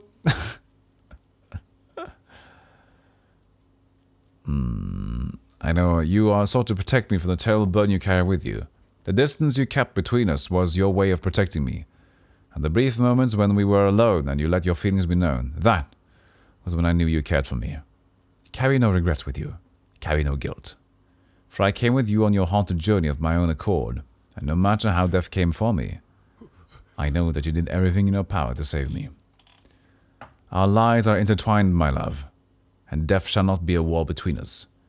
For my sight has seen what is to come, only in staccato segments, but it is enough for me to know what we will be separated for a long time, but we shall be reconciled again. Thus, do not see my death as a farewell, but only as an interval before we meet again. Carry my ring with you, and these other pieces of me, and think of me. Keep in your mind and heart, and that will be the beacon that brings us together. Forever, Dayanara. A single tear. I was hoping BGC would be out by now. Oh well. Yeah, but it's updating greatly. Yeah, the original Sun 2 is one of my coolest experiences ever as co-op. All right. I mean, it was like 70 hours or something we played together, me and 2 mates of mine. So cool. It was a great experience because I had no idea how deep it was in terms of combat or something, you know? Tears of Salieri Day. Heart Charm. Healing Scrolls. I mean, that was okay. That's not too big of a cool thing. That's just rando stuff. The good morning and hello, is weed legalized? I don't think so yet, no. But I don't partake. I'm gone. I don't drink, I don't weed, I don't anything. So I'm quite a pure gamer. I'm just a gamer, dude.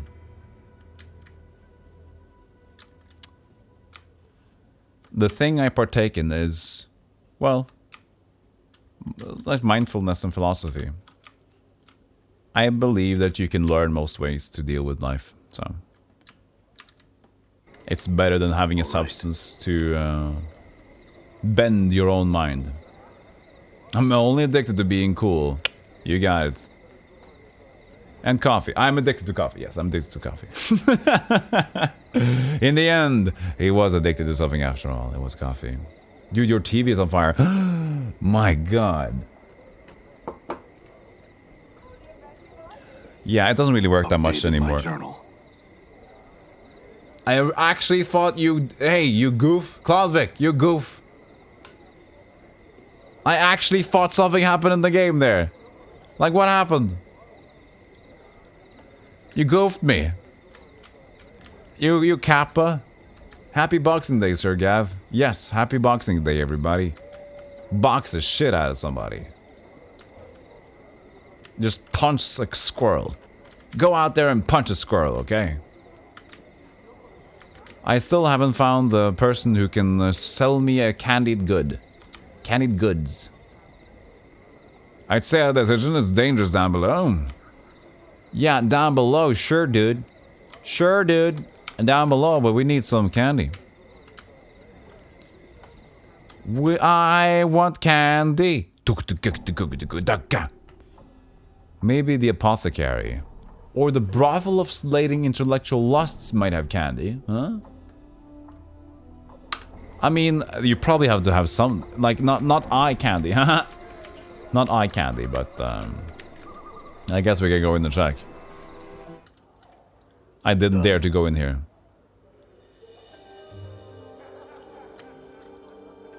Fall from Grace. What a good name for a porn star, you know? The brothel.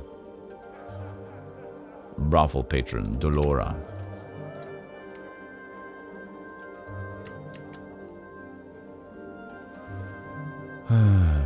Ignore that we explore the building. And before we're going into the brothel, let's just try to tie some things together first. I don't know, maybe there's a desk to sell like snacks, peanuts, maybe, somewhere.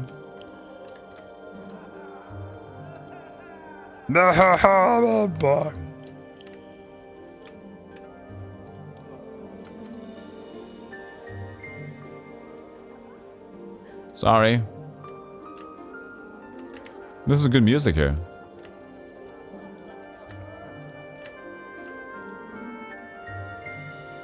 I need water. We'll stay in here while I get water.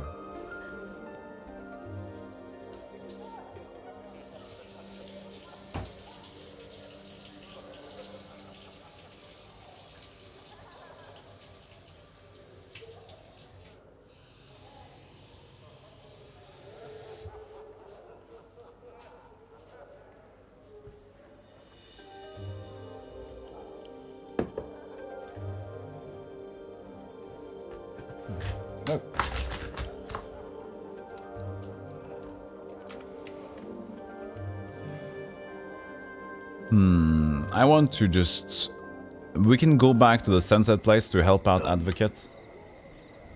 We can also just... Old poets. We just annoy the old poets, actually. Heckle the poet now. So, Eli Havelock.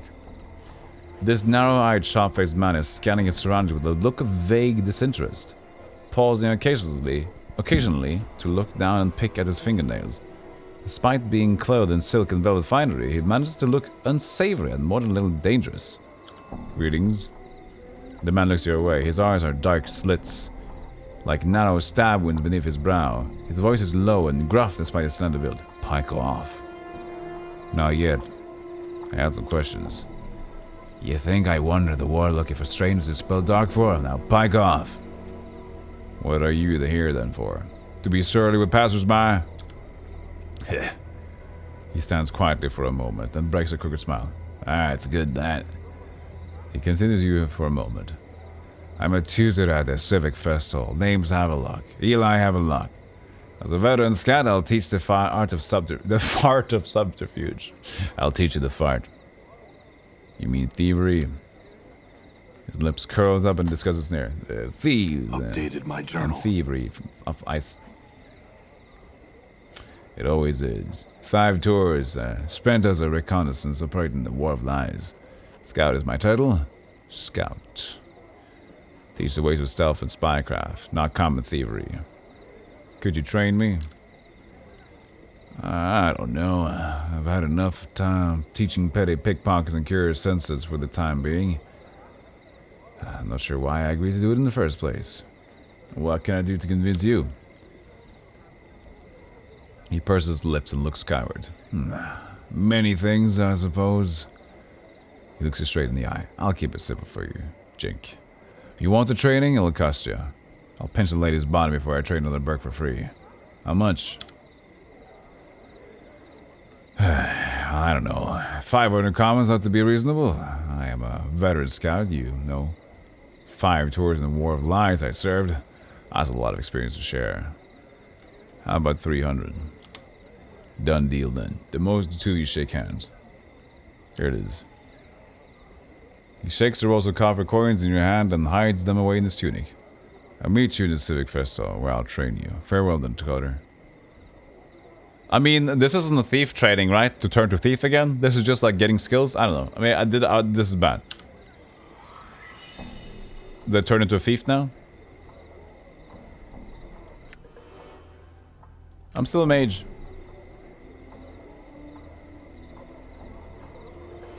What happened? I mean, I got experience. Log. Ah.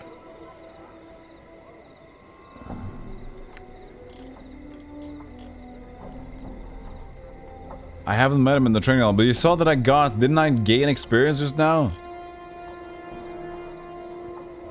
But I don't want to change. I don't want to change class. I just want to be better at things. I don't know.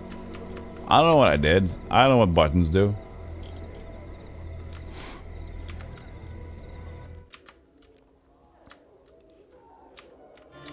Where the hell is he? Anna, could you stop flicking that tail? It's irritating. You shut your trap, then I'll stop waving my tail. Huh? Flick away then. Splinter. I have some questions. There's a man, Yanis, whom I was hoping you would grant temporary access to the private sensorium. One of them just walked into the wall and said bonk? Yeah, that it happens. It's weird. And for what reason would we allow such a thing? Because one of the stones there contains a fragment of his daughter's experiences. She died far from home, not having seen him in a long while. He mourns her loss deeply. Updated my journal. Yes, we shall allow this Yanis to enter the private sensorium. Well escorted, of course. You may tell him he has permission. My thanks, Splitter. Where's this dick? I mean, there's not dick, but where's this? Where's this thief? All right. I don't know. Somewhere in this. It was in the sensorium, right? Or was he outside of this? I honestly don't really care that much. You know, we'll see him if we see him. It's not the biggest of deals.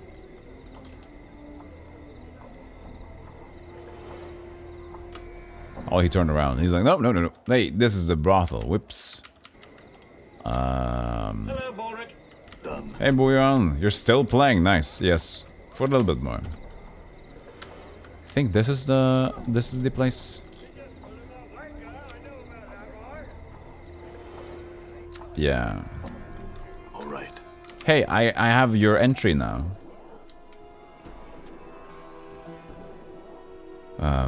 Yeah, they agreed to give you access to your daughter's sensory stone. Thank you, good sir. Thank you. I am in your debt. Oh, no trouble, Yanis. Please go to the experience to see the experience of your daughter. I think that might ease your troubles. Updated my journal.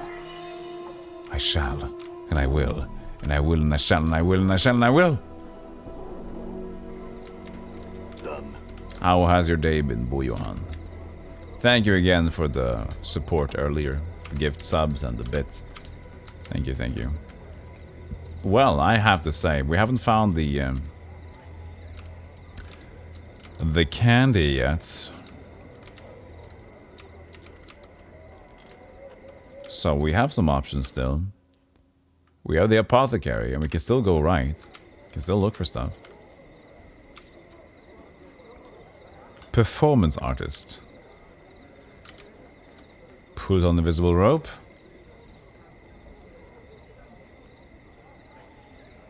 Okay. Goldward, also known as Wanker City. Wanker City. Good city. The man's face has been painted white. A pair of arched eyebrows has been penciled onto his brow. And red powder has been used to make small circles on his cheeks and accentuate his lips. He says something, but you can't hear him. His hands are pressed up against what looks to be an invisible wall. Fucking mime. Yeah, I have a lot of options. Yeah, I'm not worried about the game's options. I'm just talking about the candies. And I'm playing this game very leisurely, so I'm not worried. In terms of Zelda, I got like, I want to do stuff. See if you can touch him. You reach out to touch the man, but your hand is stayed by some unseen force. The performance artist appears to be trapped in some sort of invisible box or cage.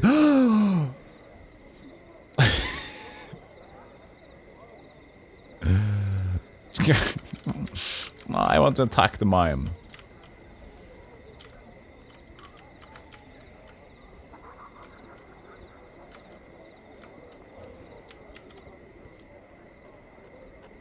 Let's stop this nonsense. Café patron.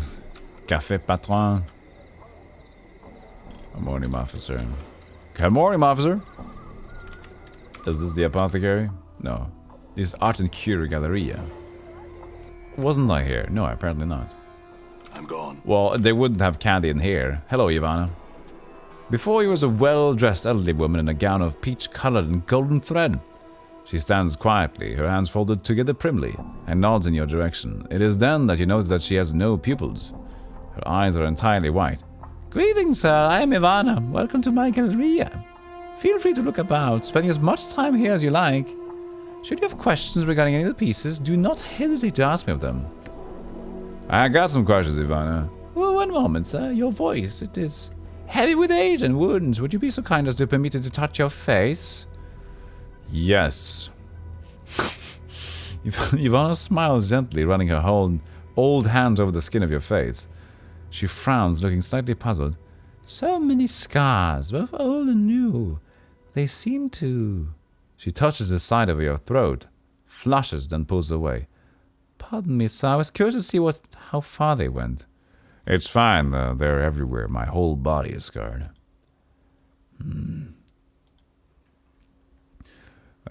Can you see, Ivana? I cannot see, but only because I do not wish to.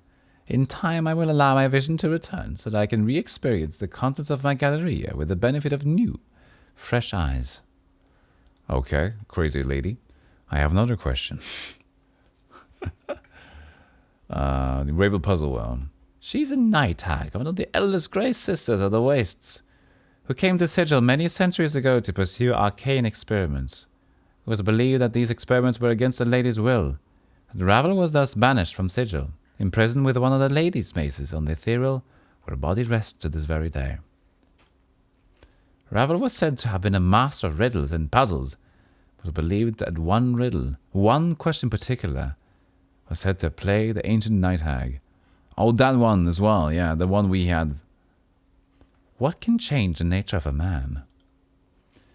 She issued a challenge to any who were interested. She promised to instruct any who came to her into her craft. If they could answer the question to her satisfaction, if they could not, they consented to be her next meal. Many died, coveting Ravel's teachings, and it is believed that until her final hours in Sigil, Ravel never discovered the answer to a question. Ravel's crime was believed to be some means of trying to shatter the cage, trying to crack open Sigil itself for some unknown reason. This is all I know of her. Questions. One of the paintings. Which one? Let me look for something else. Let me look. Hey, goodbye. This painting shows that what looks to be an infinitely long stream of bilious green gas stretching off into darkness. The rise of a blasted rocky plain can be seen in the lower right-hand corner of the painting. One is given the impression that the head of the green cloud is rearing to strike down upon it. A placard reads, Hazazov, at the consumption of Nagar. Ravel, the original. This painting, an abstract work of greens and purples, rides and ripples as it's watched. Closer examination reveals that the actual painted image is changing, rather than the canvas itself. A placard states, moment's glance from the walls of Mokqua. Touch the painting. You place your hand upon the painting as you had suspected. It is not that the canvas is physically moving. The painted image itself is changing. What's the deal with those paintings? One of the paintings. Hazazov of the consumption of the guy. The painting's a copy from the wall of one of the gatehouses Sigil's largest asylum, cell walls. All the occupant could speak was, Hazazov has consumed Nagar. Hazazov has consumed Nagar. A bit frightening, I think, but a fine painting nonetheless. The walls of Mokqua is a gift-survived fortress which floats in the plane of limbo. The moment's glance was painted by the chaos scholar Dai, who remembers everything she sees with perfect clarity when she is not stricken with madness. Well, this is fine.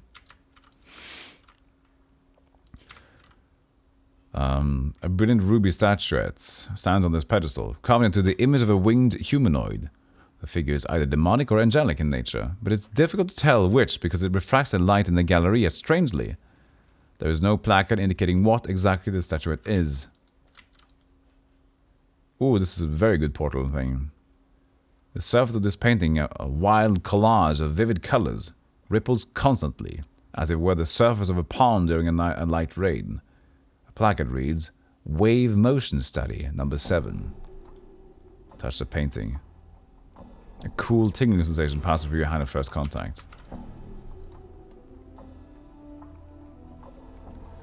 The statuette looks like it's about to make some angry proclamation. The sculptor has captured the essence of fury magnificently.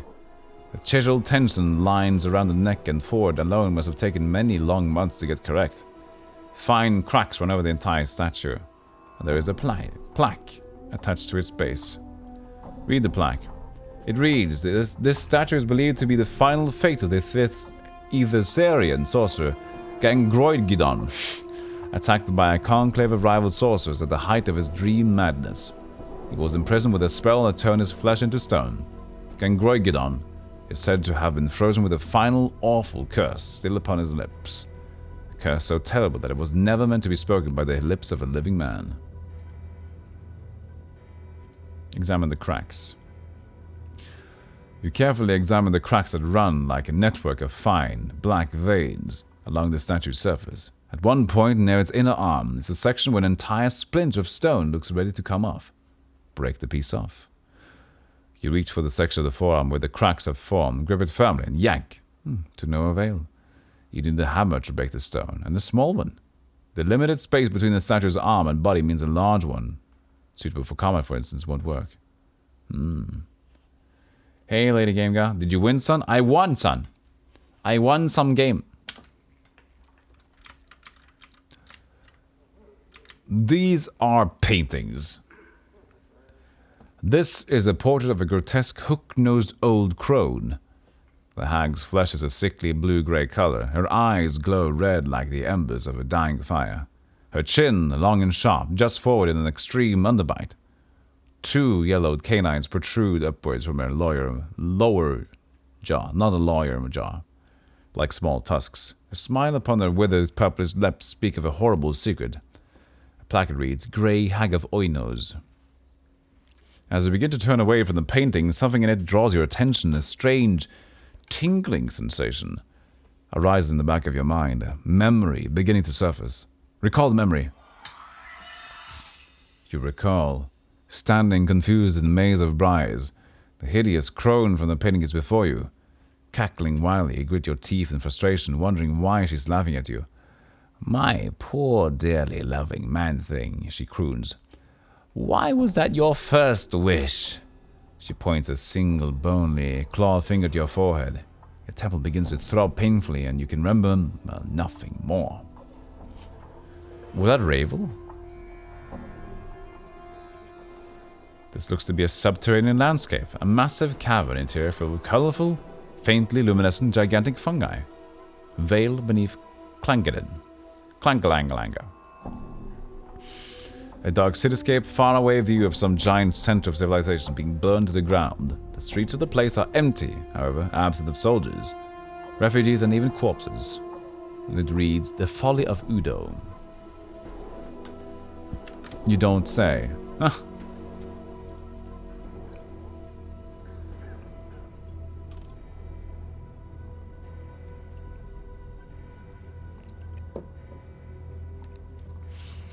The hundreds of chips of translucent green glass which make up the stained glass window don't appear to be held together by anything, but remain rather free-floating and mysteriously suspended within the iron frame's boundaries.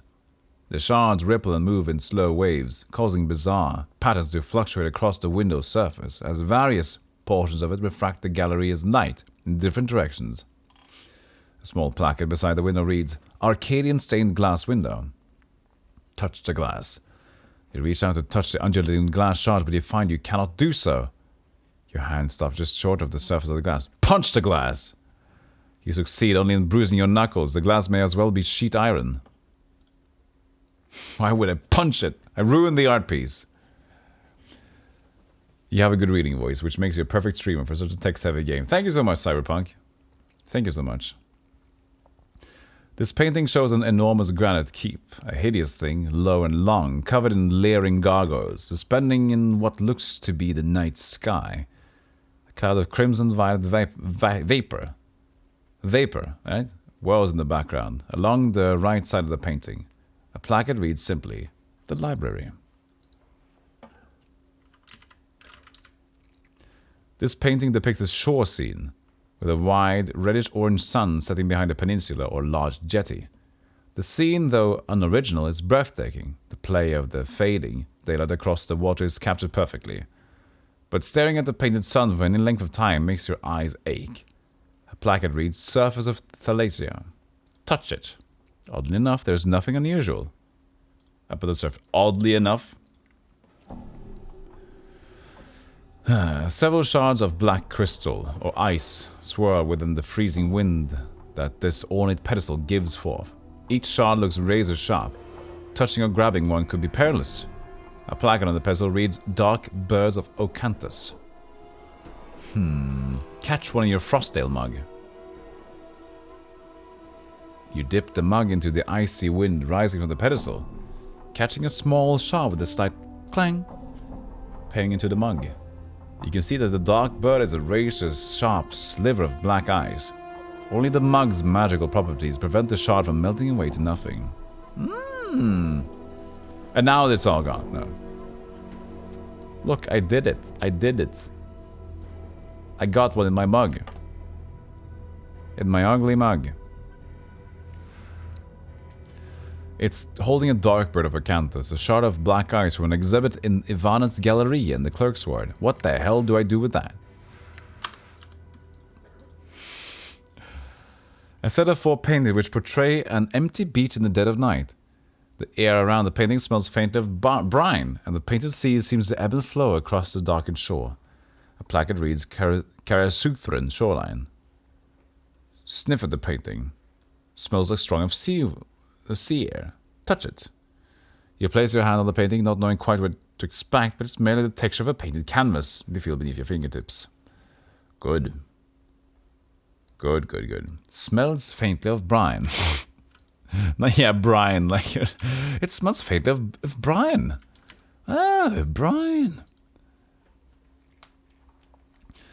A pointing tire block cliffs eventually block the sky. It looks a bit, I think you say the amazing actually. What? Whenever you sorry. Whenever you squint at the painting to try and make them out, the images fade into nothing. A placard reads Outland Raiders. A massive horn of beaten lead, wound with brazen chains. The horn is horribly mangled, as if some tremendous force had crushed it. Jagged blades protrude along its length, almost as if it were meant to be used as a club by some gigantic creature, as well as a battle horn.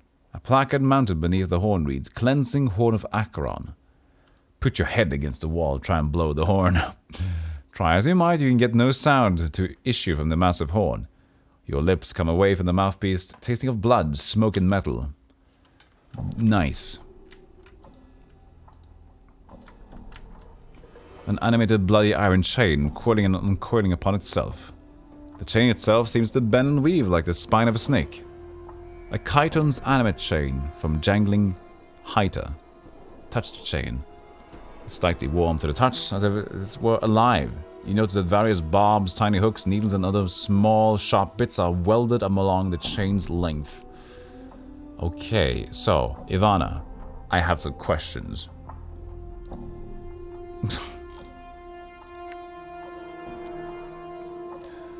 So, this is a lot of stuff. But the game is offering. This probably won't be my most popular game to play. I might do it in shorter bursts, but you know, man, it's good. It's a good story. There's a lot of people there that appreciate a good story, I think. Well,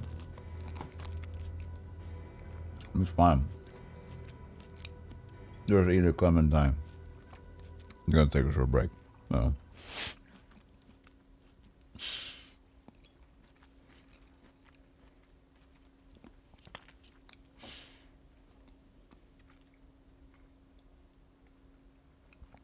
Good thing though, no camera crashes today.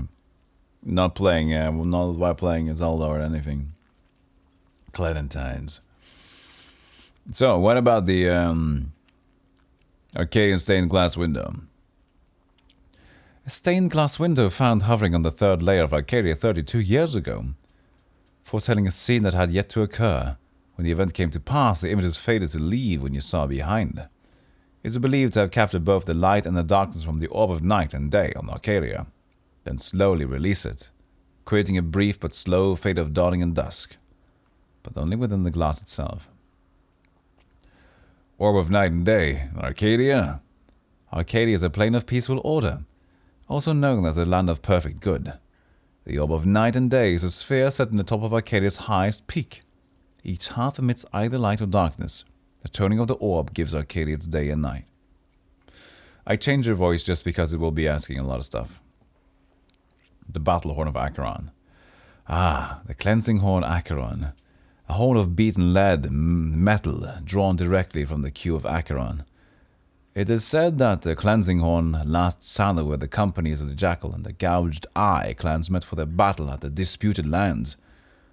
Legends tell us that this horn's power was used near the battle's end to draw the floating cubes together, crushing the routing company of the Jackal before it could escape. More questions. Cubes in Acheron. Acheron is a place of harshly enforced order, where conformity is more important than good. It is composed of gigantic metallic cubes which float through an endless void. Many cubes are large enough that cities or entire kingdoms have been built upon their faces. Another piece. Did I ask about the Dark Bridge of Acanthus? No. All of them are chipped from the great magical sheet of black, infinite ice that rests in the black belly of the plain of Acanthus. Ivana pauses, tapping her chin. It is said that this sheet of ice is the final destination of the river Styx, and that the recollections of all that have plunged into the Styx's memory-destroying waters still lie frozen within the ice. If the waters of the Styx destroy one's memories, will this ice from Acanthus do the same? I could only assume so, yes. Let me ask another piece. Interesting. The ruby statuette. Oops, we got some more text here. That piece was found in the cathedral in the fertile fields of Elysium on the first layer, and Moria, the untroubled, where it bordered the river Oceanus. The name of that piece is not known, but the skill and craftsmanship are believed to be one of the most striking examples of gem crafting in the plains. The mere way in which the piece captures, distills, and enhances the light through its facets is part of its breathtaking wonder. It seems to bring light to the possible ideological connection between even the most evil and the purest beings in the multiverse. Fascinating. The Chiton's animate chain. The chain comes from the city of jangling Hyta, the city of chains that hangs on Minauros, the third layer of Bartor. Chains that are the finest in the multiverse, but the inhabitants of Jangling Heights are malicious and cruel, using the chains as living weapons against all that enter their city and violate their laws. Chitons move about the city of chains as spiders upon webs, adorned in chains woven tightly around their bodies. Chitons possess a power known as the gift of chains, which allows them to manipulate chains with their minds. It is believed that my Galleria's chain was animated during a battle in which the chiton controlling it was slain with a cursed hammer, his life essence then passing into the chain itself. The statue of the Screaming Man. This statue is believed to be the final fate of the Ithacarian sorcerer Gangroigidon, attacked by a conclave of rival sorcerers at the height of his dream madness. He was imprisoned with a spell that turned his flesh into stone. Gangroigidon is said to have been frozen with a final awful curse still upon his lips. A curse so terrible that it was never meant to be spoken by the lips of a living man. Yes, we heard that one. It is said that the fury of the curse was enough to blister the flesh from the bones of those that heard it.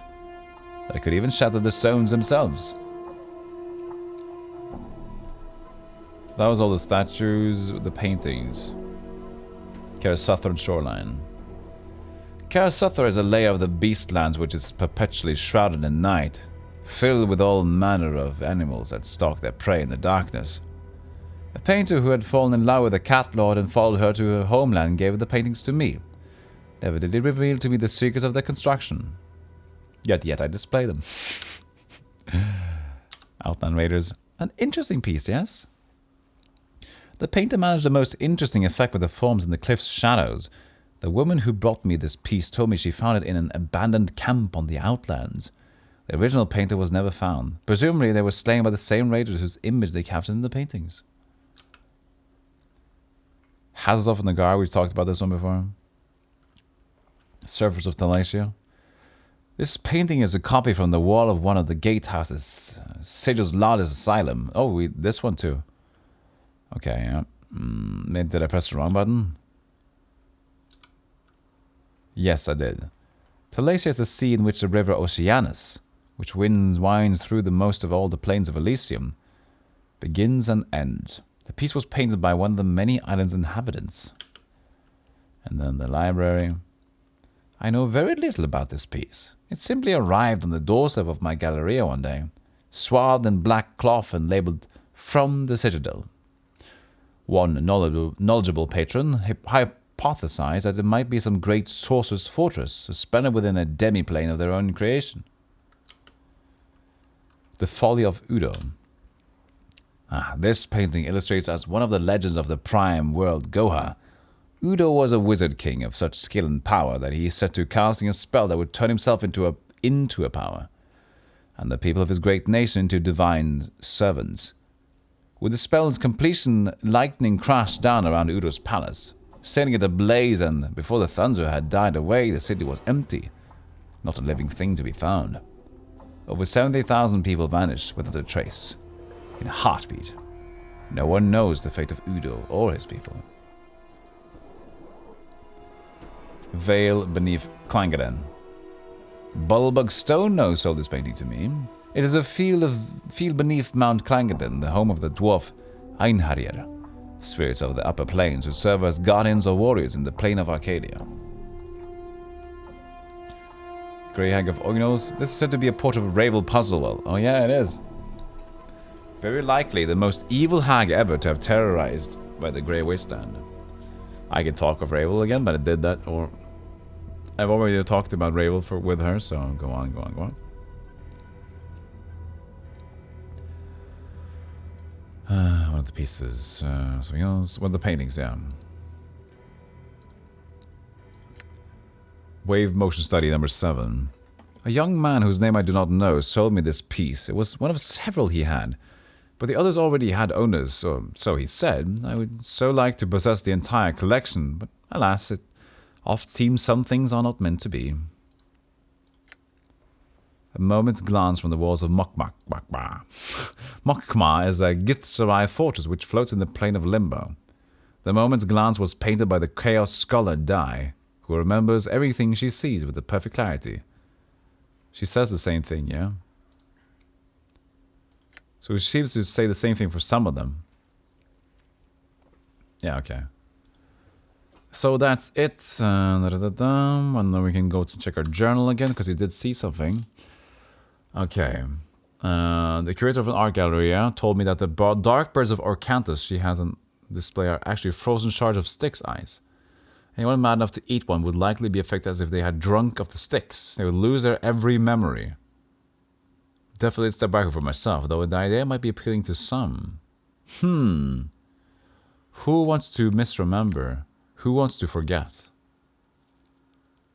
Not anyone yet, I think. So I need to note that one down. I have Styx water in my cup. It can make someone completely forget something or their entire things. So that's it for that. Might be appealing to some. But no candy! I want candy! I didn't get no candy!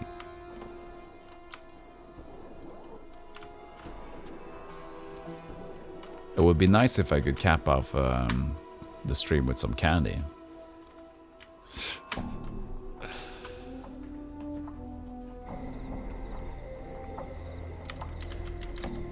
I'm glad you like it, even if you're dozy times. I'm gone. Gone. The apothecary could have some candy, you know? I mean, they have sweets, medicines. Maybe they have something good in here. Welcome to Pestil's. Pestil kills apothecary. Yeah, what you got?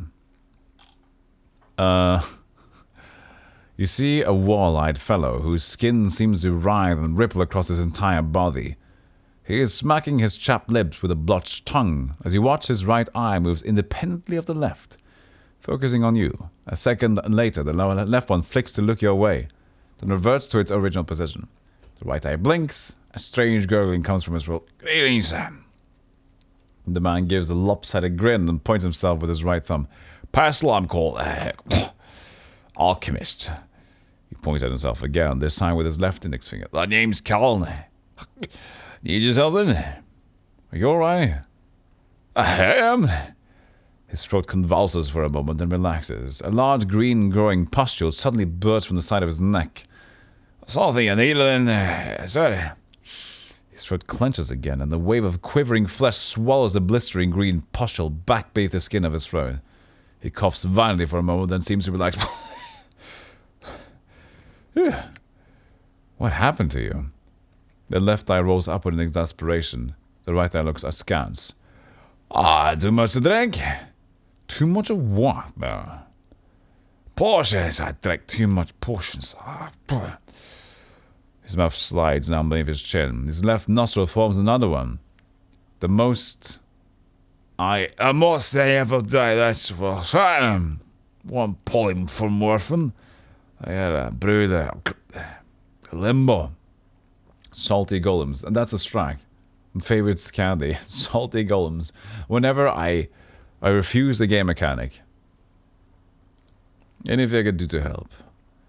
The man's eyes turn inwards to look at each other, then back to you. Oh, he shudders. The mouth below his chin moves to envelope the one his nostril formed. This sort of thing happens quite often. You can't seem to help but sample a stock. You can find a way to help the two of us with that. Big it was it? Another question. Half of his mouth curls downward into a frown. He shakes his head.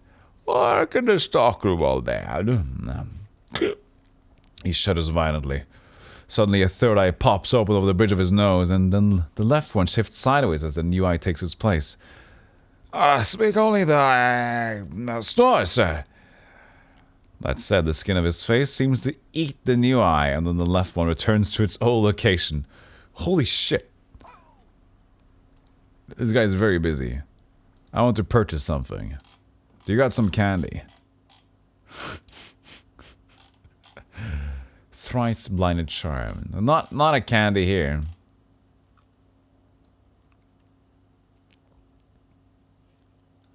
But we might sell something. No? No, we might not. We might not sell anything over here. Adders tier. Nope. Buy, sell, steal. I'm gone. I'm gone. So nothing in here that we need. Sunset and the clerk's cord. We need to look a little bit more for the Aelwyn. I'm gone. Everything is candy if you're brave enough. The tall, slender woman occasionally looks up from a cup of wine to scan the surrounding patrons and passers-by. Her facial features are elegantly exotic, and the eyes a brilliant golden color. Catch the light sparkling as she looks about. Greetings.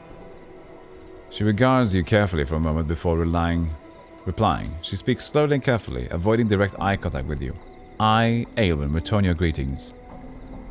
Aelwyn, your friend Mel is looking for you. Updated my journal. She begins to smile, but then covers her mouth with her hand and looks down at her drink. I, Aelwyn, am most pleased to hear of the Mel. Might I, Aelwyn, persuade you to tell her of this place? Yes, I'll do that for you. Updated my journal. She looks at you directly, and for just the briefest of moments, before she casts her eyes back down to her drink, your senses are awash with a warm, comfortable feeling. Pure happiness. I, Aelwyn, thank you. It's my pleasure. May I ask about your sandy shards of glass? Yeah, the glasses from earlier. That was weird. The way she speaks and what her words do. How? I, Aelwyn, can only say that we come from another place, another world. We're not like the people here, whose words, thoughts, very feelings even affect nothing directly. Go on. I, Aelwyn, take great care so as to not affect those around me too greatly. The Mel, she's new here, and cannot do so. It is something she must learn, should she choose to remain here much longer. Why? There are many reasons. I, Aelwyn, feel it is not right to impose reality upon those without the ability to impose their own reality upon me. Is there anything you can't do by simply speaking it? She frowns. A strange, unpleasant feeling rises in the pit of her stomach. Please, I, Aelwyn, would speak of it no more. Just one other question. She looks at you directly, your face reflected in the glittering golden discs of her eyes. He would speak of it no more to Aelwyn, and thus would no longer force her to speak in such a way to him. You find yourself unable to voice another question, your words catching your throat as you try to ask. I guess. Cafe patron, cafe. Another barkeeper, but you sell candy. To a cafe, good sir. I might serve you some wine, perhaps. No, it's something else. Humble as apologies, sir, but I make the apologies to serve drinks. This is the same as the other guy. It's in here. All right. Aspiring sunset artist. Sorry, I'm just taking a gander.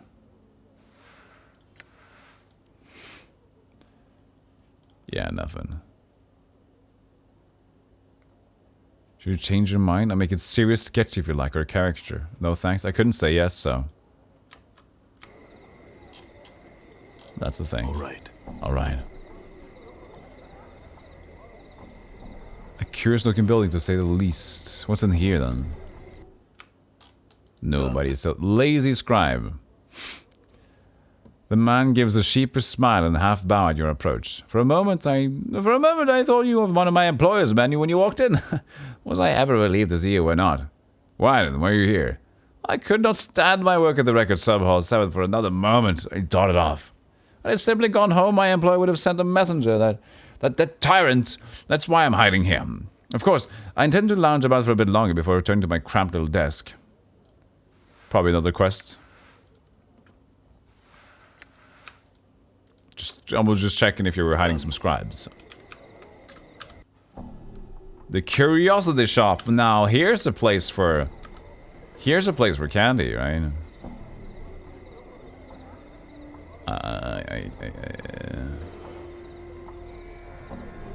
Oh, up here then. I see. Let's just go talk to Namel for now.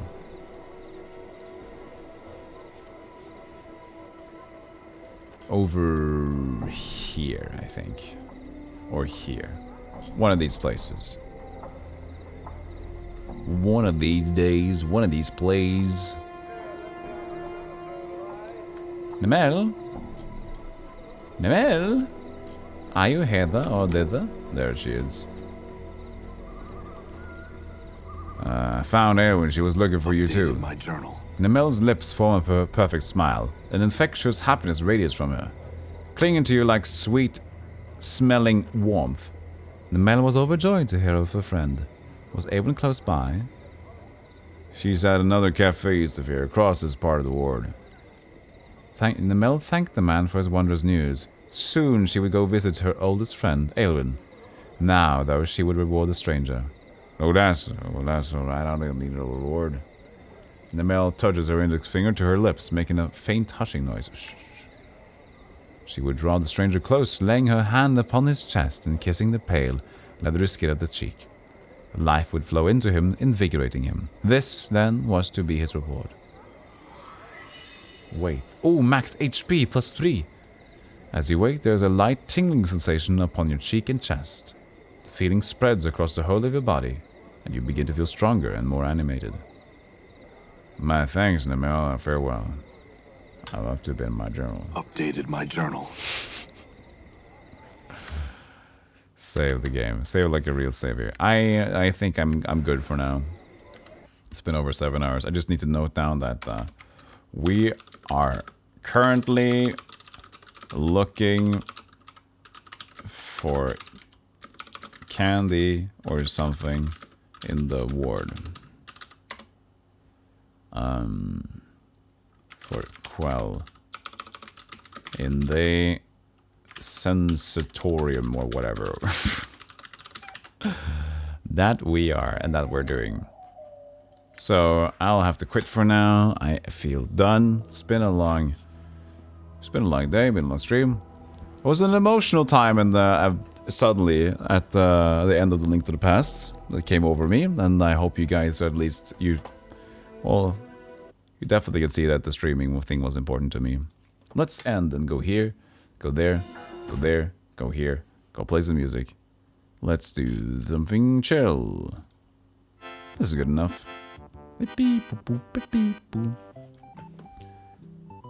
End of the stream has just arrived. I'm sorry to see it, but I have to go. Well, I don't have to go, but I will go.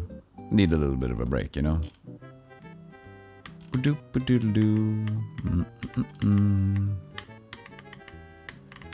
Everything is A-okay. Thank you all for being here. And thank you for spending time with me today. Where should we go? Thank you everybody for being here. Check out the social link if you'd like to stay up to pace with the VODs or anything else on Twitter. Thank you for the bits. THX5 stream. Thanks 5 stream. Thank you for the 400 bits, Dragon Smoke, for that. Thank you. Appreciate it. Again, kind. You run away. It's time to run away. And then also the Discord if you like to keep in touch.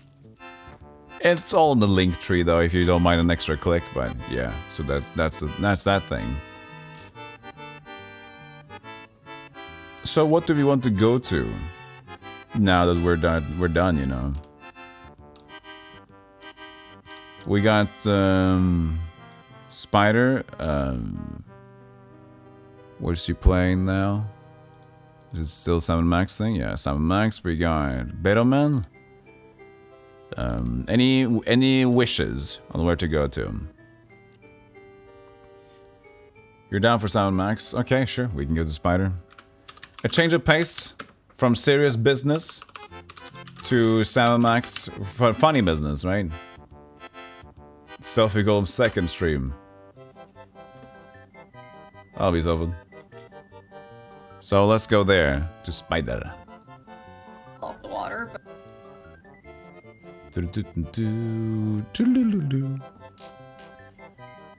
So I hope that you guys will have a fantastic Boxing Day, rest of this day, and then I'll see you on tomorrow.